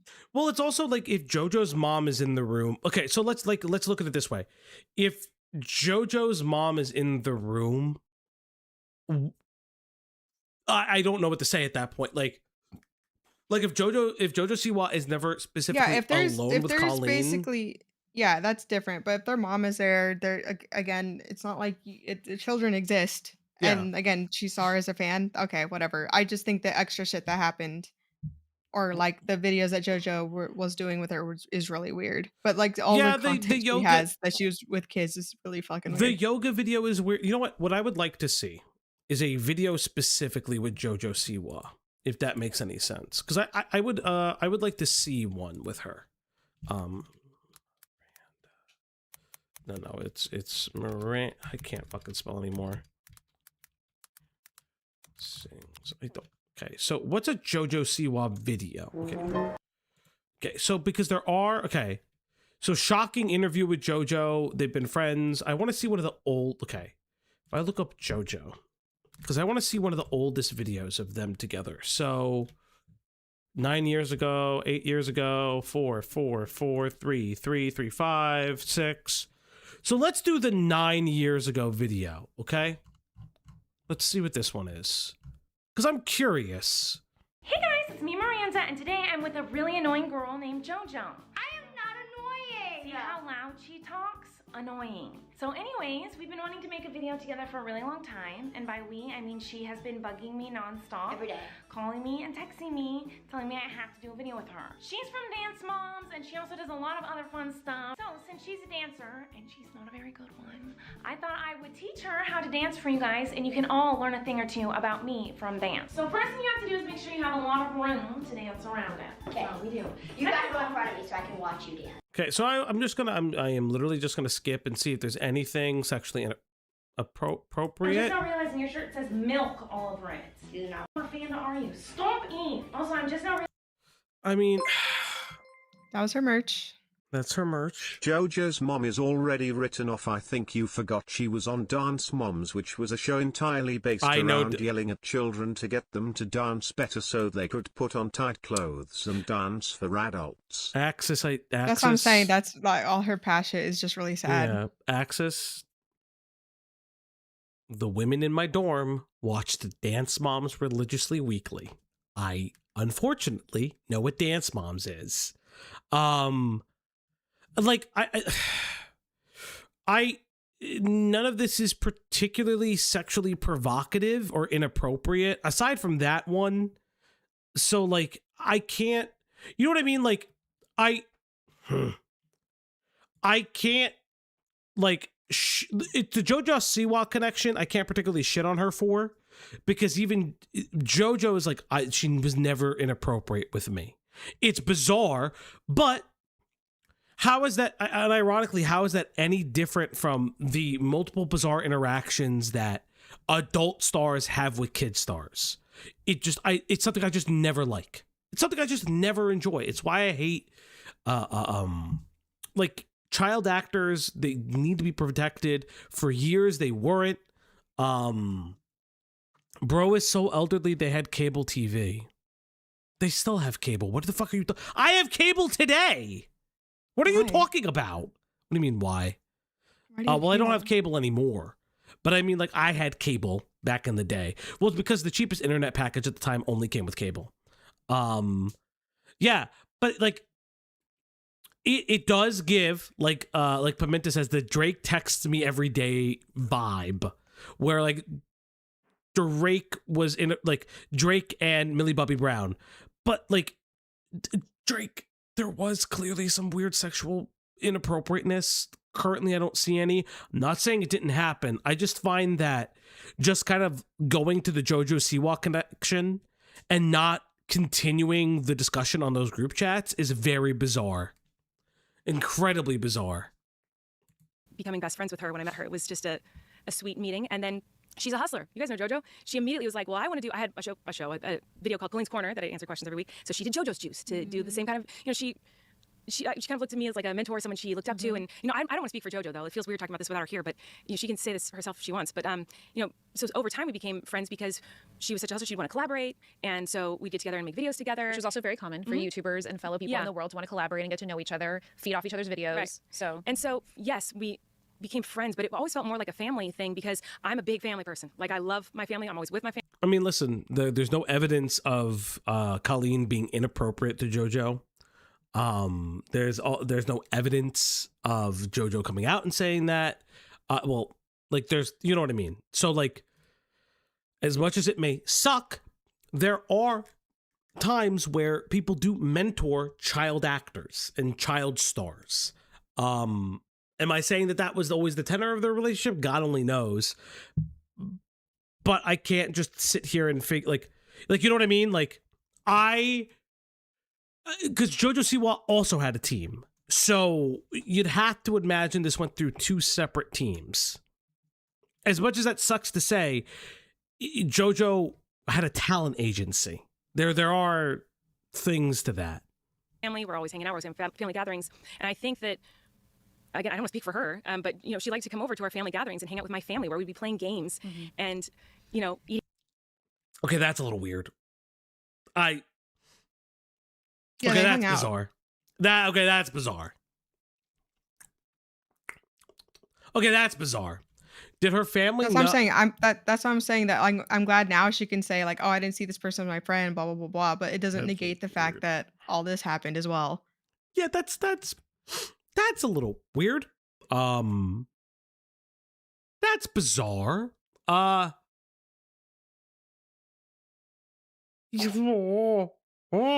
didn't know that. Just thought it was content. I don't like the idea that she spent time, like, okay. So if it came out, right? Heaven forbid. If it comes out that JoJo's like, listen, Colleen was there for me when my actual birth mother wasn't. Sure. But that's not the case. Historically, JoJo and her mom... JoJo did talk about it. I just don't remember anything that they said. Well, because I remember... No, JoJo defended Colleen. JoJo got a lot of shit for defending Colleen. I remember this. Because, like, one of the things is that, like, if it was that, it'd be a little bit different. But from what I know, is that JoJo Siwa... yeah, it was on a podcast. Yes, I remember that. From what I understand, JoJo Siwa and her mother are not only incredibly close, but incredibly business-minded. Like, they are trying to fucking hustle for every dollar humanly fucking possible. It's actually insane. And as she was shitting on the victims. Yeah, I agree. Pizza with my parents, and sometimes her mom and her brother would come, or dad. Like, it was a very family. Big family. The Siwas are a big and family. You know, and my brother and all his kids were there, so he's got 6 kids, and they'd all be there, and we'd all be playing. The kids would be putting on performances, and we'd all be laughing and playing. So it always felt very like sisterly friends. And yes, now that she's older, and I would definitely consider her one of my close friends, and I love her dearly, and I admire her so much. I think she's incredible. I was very involved with talking with her mother all the time, and making sure her mom knew when we were hanging out, and her mom said, I'm friends with her mom. I love Jess. Yeah. That's all very shocking to me, that people look at us being friends as... I mean, I guess it makes sense considering the allegations that have come up against me. But I think JoJo's amazing. She's like a sister to me, and I'll stand by that forever. There's nothing weird or inappropriate about our friendship or our relationship. She is amazing. She's my sister. Again... Okay, well, never mind then. What, like... There's nothing I could say or do, you know? Like, it's icky, it's weird, but if there's nothing that was sexually inappropriate or provocative, and their families are friends, what the fuck am I supposed to do? Like, what are any of us supposed to do? I said this again. The reason I take the stance is that it's the same thing I said about Black Griffin. Like, everyone can feel very uncomfortable that Black Griffin lived at Michelle Krieber's house with the family, because he not only was Michelle's mother his talent agent, but he also, part of the contract was to help Michelle's music career. You can also find it very weird that he knew Claire at when they were about 15. You can find all of these things weird, but the reality is that nobody is claiming any sexual improprieties. And it's clear by what Colleen is saying, and it's alleged. You could not believe Colleen if you don't want to, but it's been supported by JoJo that Colleen has only been in a mentorship or friend relationship and was like directly friends with her family. It sucks, but it is what it is. And I have a sister, and she's like a sister to her as well. And JoJo doesn't have a sister, and she's excited that now she calls us her sister.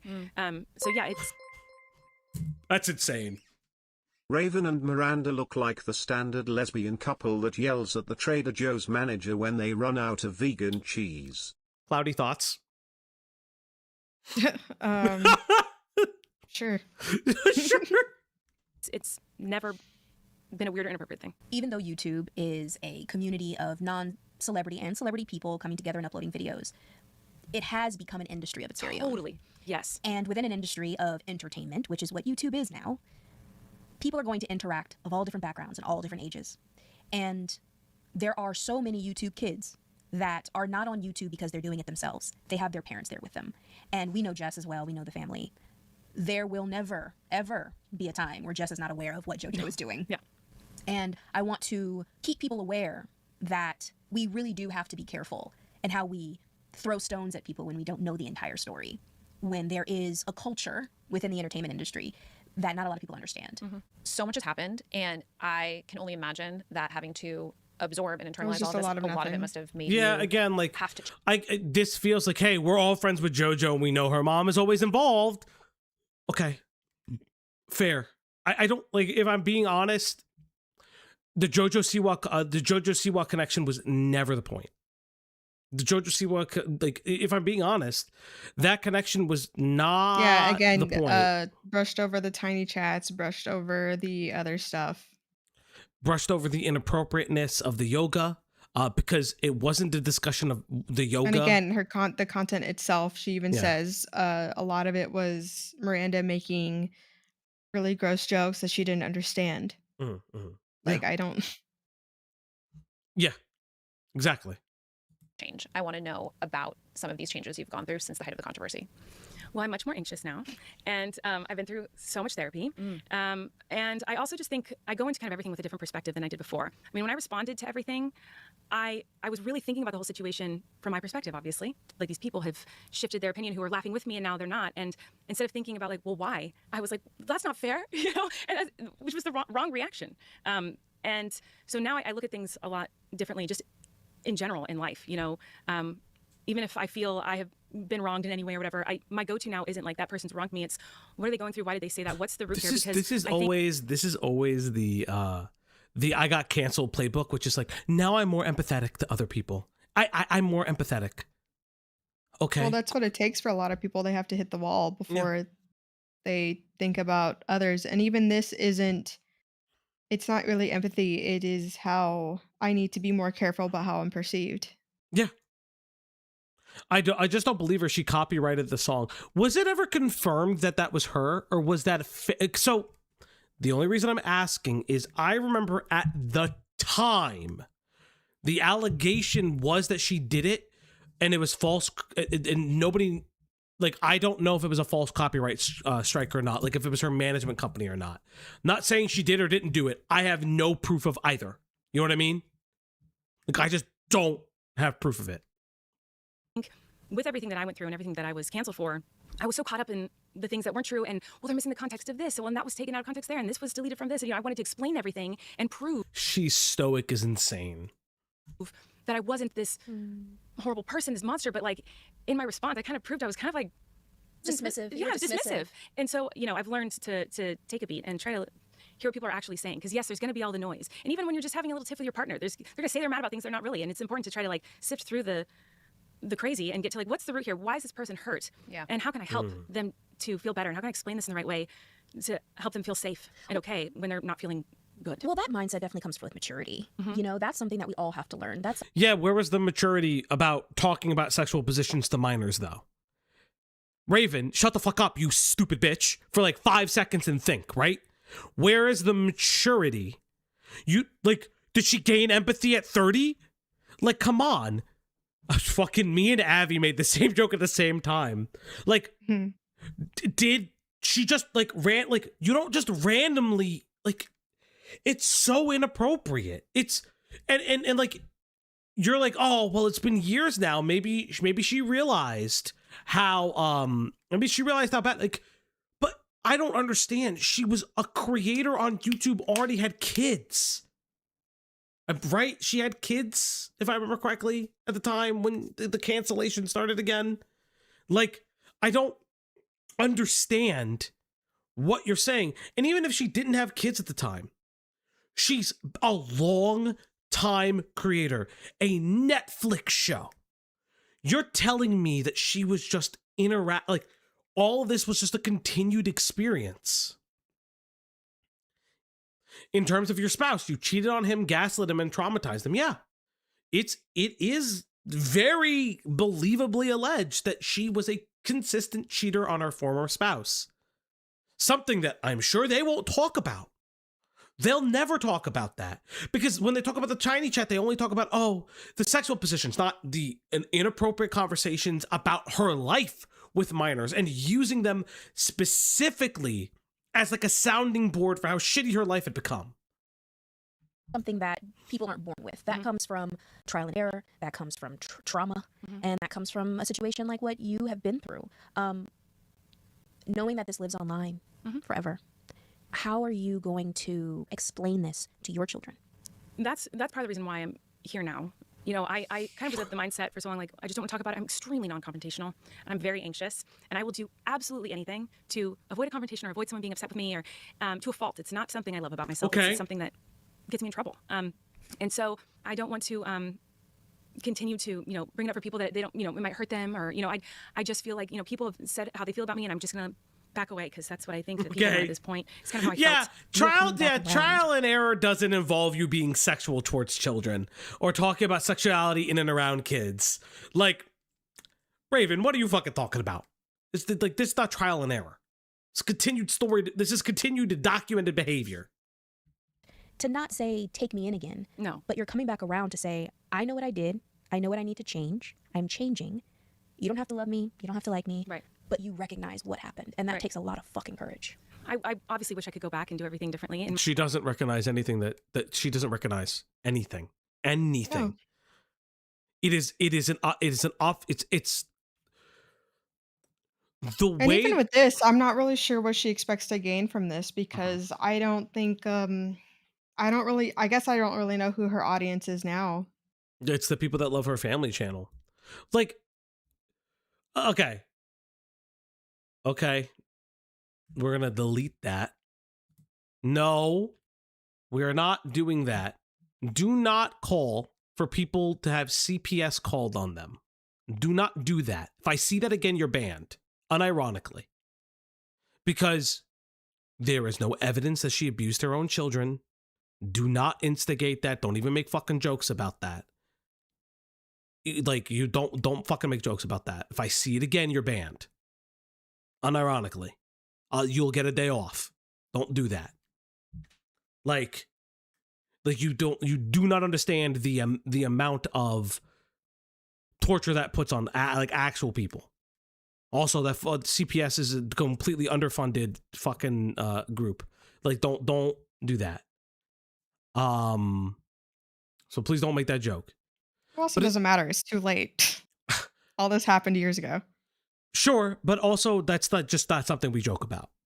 Like, you can hate her, but like, don't think that she needs like people to be like called upon her for CPS. That's just really not okay.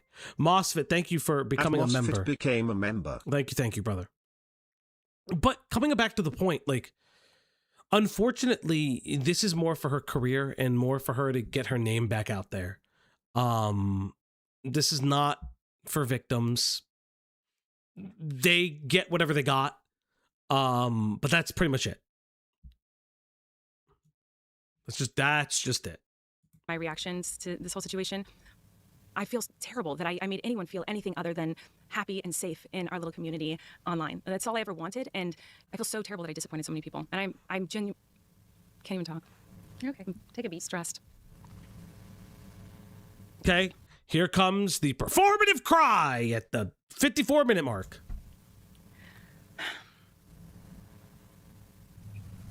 I should have thought a lot more about my interactions with my fans and how it could affect them. I should have been more responsible and thought about how these things could affect people, especially, the teenagers that were interacting with me. No. Do you think Jar could recover Ballinger's rep? No. Yeah, sure. I hope he goes for it. You guys saw that he put out a video recently? He put out a video on the pirate software drama, which is absolutely insane to me, by the way. I would like to make that very clear that he put out a video on the pirate software drama. I don't understand why. I do not understand why. Like, it's so late now. Insane.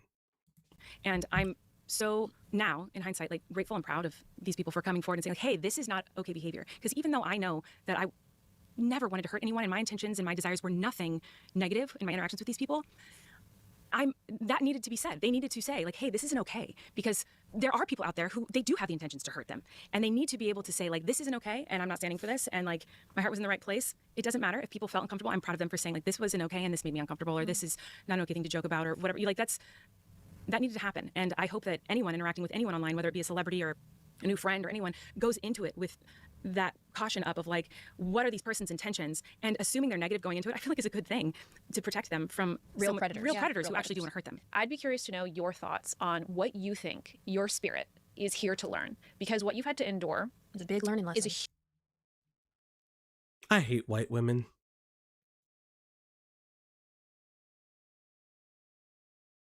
Why are we talking about her spirit? Why? Why are we talking about her spirit, dog? Huge. It's a masterclass beyond. And it has, I think, brought you to your knees. It has made you, as you said, more anxious. It's shifted your perspective. You had to take 2 years away. You haven't been online. It really kind of... This is why I keep calling her Yakubian wood elf. Changed your life. So what do you think the lesson is for your soul, your being on Earth right now? There are so... You know this woman 100% bought the Gwyneth Paltrow goop pussy crystal. You 100% know that it's up there. Oh, many lessons. I mean, the things that I've learned and reflected on and thought about over the last couple of years is, I mean, I'm a completely different person now in so many different ways. One is, I mean, thinking about things from other people's perspectives is important because while, you know, I might have been like, I can't believe people would say this, I'm sure everyone watching was like, why? I can't believe she's not addressing this properly. I can't believe she's, you know, they felt betrayed by me, my fans and supporters, that I wasn't addressing this the appropriate way and explaining what was going on. Like, and so I've learned to try to like look at conflict from the other person's perspective. I've also, everything that I do and everything that I say, especially as a person of influence, is I'm impacting people. And is that impact necessary and is it good? Because sometimes you don't need to make them laugh if it's going to hurt someone along the way. Like you don't need, it's not worth it. Yeah. What are you what is she saying? God, okay. We're There's gonna just nothing. We're There's gonna just push. nothing. We're gonna push because there's just a couple minutes left, but fuck me. The long term, as someone who thinks in the here right now, what will make people happy right now and make people like me right now, that doesn't always result in good things. You know, thinking in the long term and how is this going to snowball and affect people in the future is it's a way I've never thought before, and it's something I'm still learning and working on, because it is my go-to to be like, how can I make this person happy right now? I just want, you know, and that causes problems. You really need to be thinking about the other person's well-being and how it will affect them in the future. Yeah. And so that's something I've learned and I'm working on a lot. It's apparent that you want to make amends. Guys, rich white women are marginalized in our society today. Don't you know that? Guys, don't you know rich white women are marginalized in society? That you are taking responsibility for the things that you have done in the past that were not okay. And you've said, I'm sorry now, many, many times before being on this show and now many times today on the show. But I want to know, have you been able to, / will you forgive yourself? For some things, I think. But I also think I'm one of those people that like, whatever hate comments or hate I receive, I've already thought it about myself at some point in my life. So, you know, I'm my biggest hater.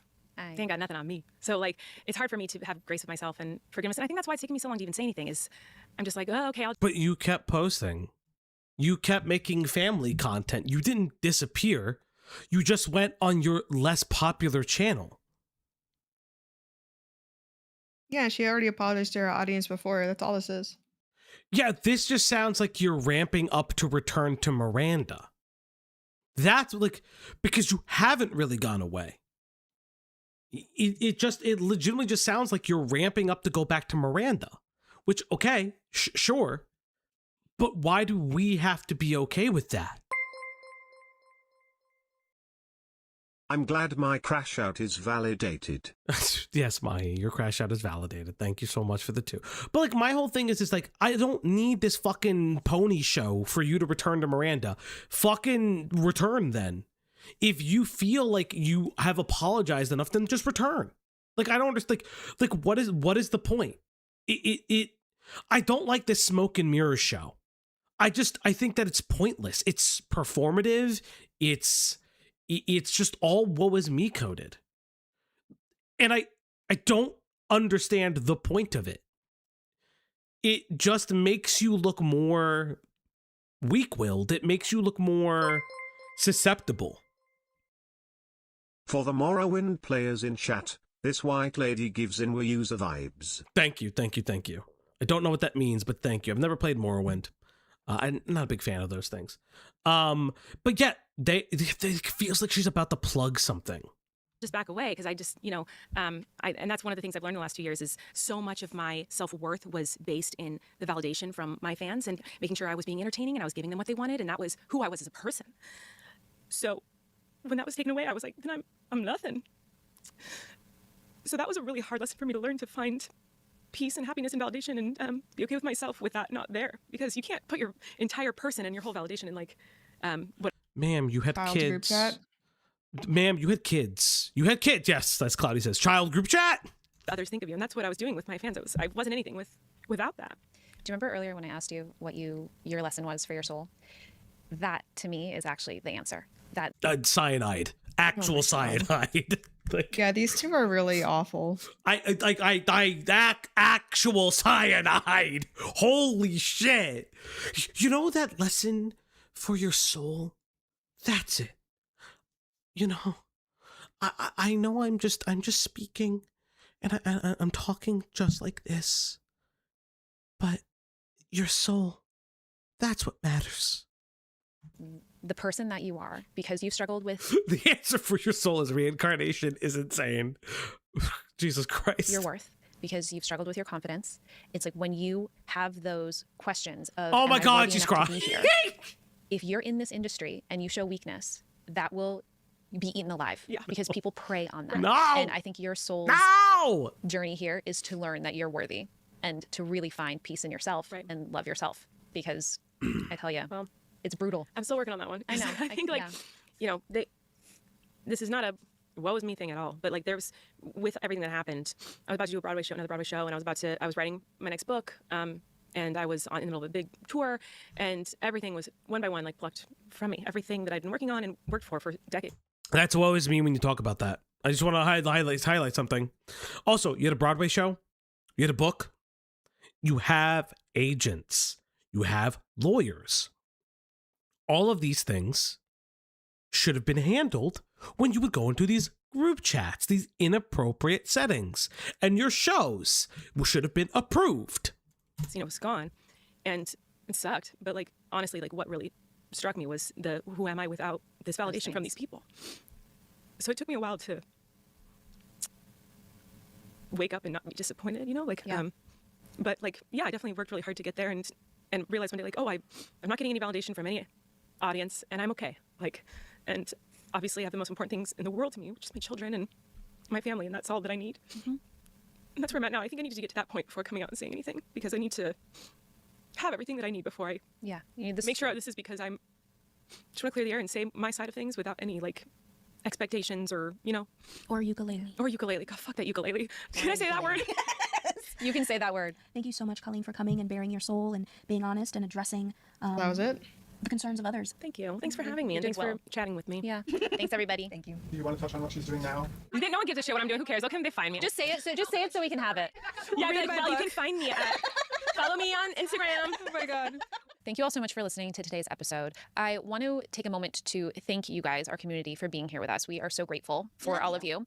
And something else I do want to share is one of the things that I really like about podcasting and what made me actually want to start a podcast with Raven was we really like to have conversations with all.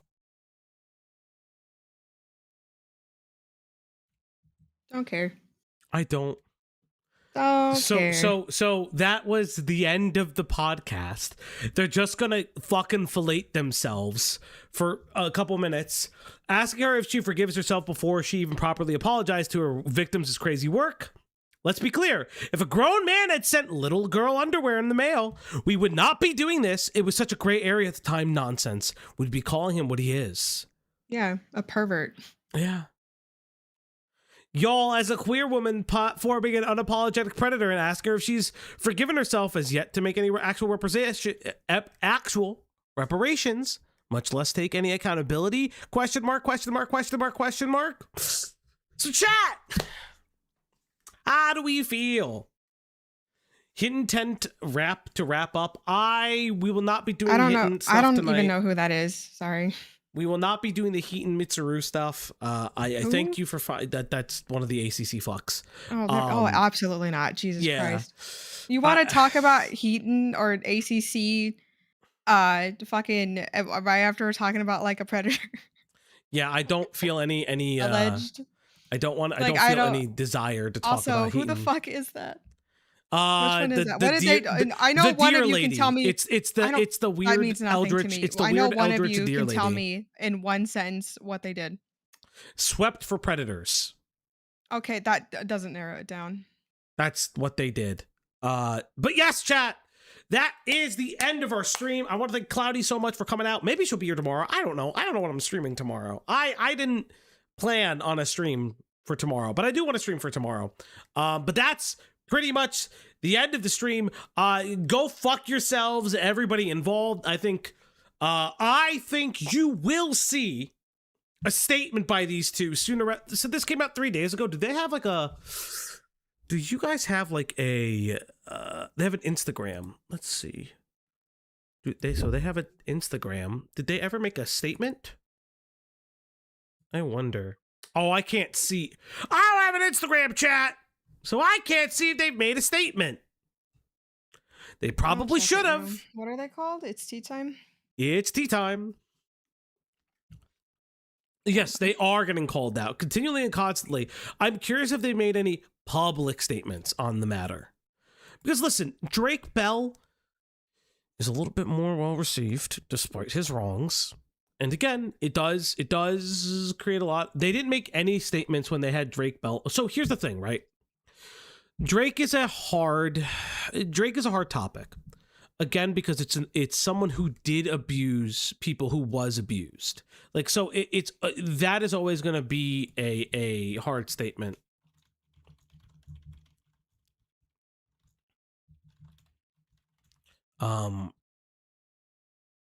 It's not coming up for me, which is really weird. I mean, I could send it to you. Give me a second. I say cry, I say die, I say whatever needs to be said. Oh, that's okay. Yeah, sure. The YouTube redirect. Sure. So again, today I don't give a shit. I want to see if there's like anything else. I want to see if they ever responded. They probably haven't. No, because their shit. Everyone not dropping it. They were children. Y'all really said, we've heard a lot from the child victims, but not enough from the child groomer. That's the voice I want to listen in platform. She did not cross personal boundaries. She sent minors explicit sexual content. That is a crime. She could be prosecuted for that. She asked the minors about their sexual preferences, asked them how to seduce her current husband, among more. She profited out of the unpaid labor of minors, dangled false promises about pays and trips that she would do, asking the criminal if they've forgiven themselves when the victims had no justice is ridiculous, callous, tone deaf, and induces more harm to them. Bringing this back into the spotlight means you are intentionally platforming a criminal and groomer. I mean, obviously, she has not been charged with a crime, so I cannot say. Comments are pretty back and forth. Some of people are just like, why would you let her on? And other people are, hold on. Fauci, I think if it would have been waiting for that song for years. Thank you. I don't know what song you guys are talking about. I just exist. Someone said these comments are so dramatic. Colleen and her character Miranda did so much good for kids. I was part of the fandom and used to do funny videos and faces mimicking her all the time. My mom even dressed as her for Halloween once. She even toured my hometown, and I just didn't have the chance to go back then. You can't take a few instances that were perceived as harmful by a handful of people and use it against someone for the rest of their life. She's a good person. If you actually gave her a chance and watched the full interview, you would see that. I stand with her. Well, a sucker is born every minute, chat. But thank you guys so much for coming. Love each and every one of you. Nowhere to send you guys tonight. But remember, spayed and neuter your pets, chat. Cloudy, any final thoughts? This sucked. And chat, I'll see you later and goodbye.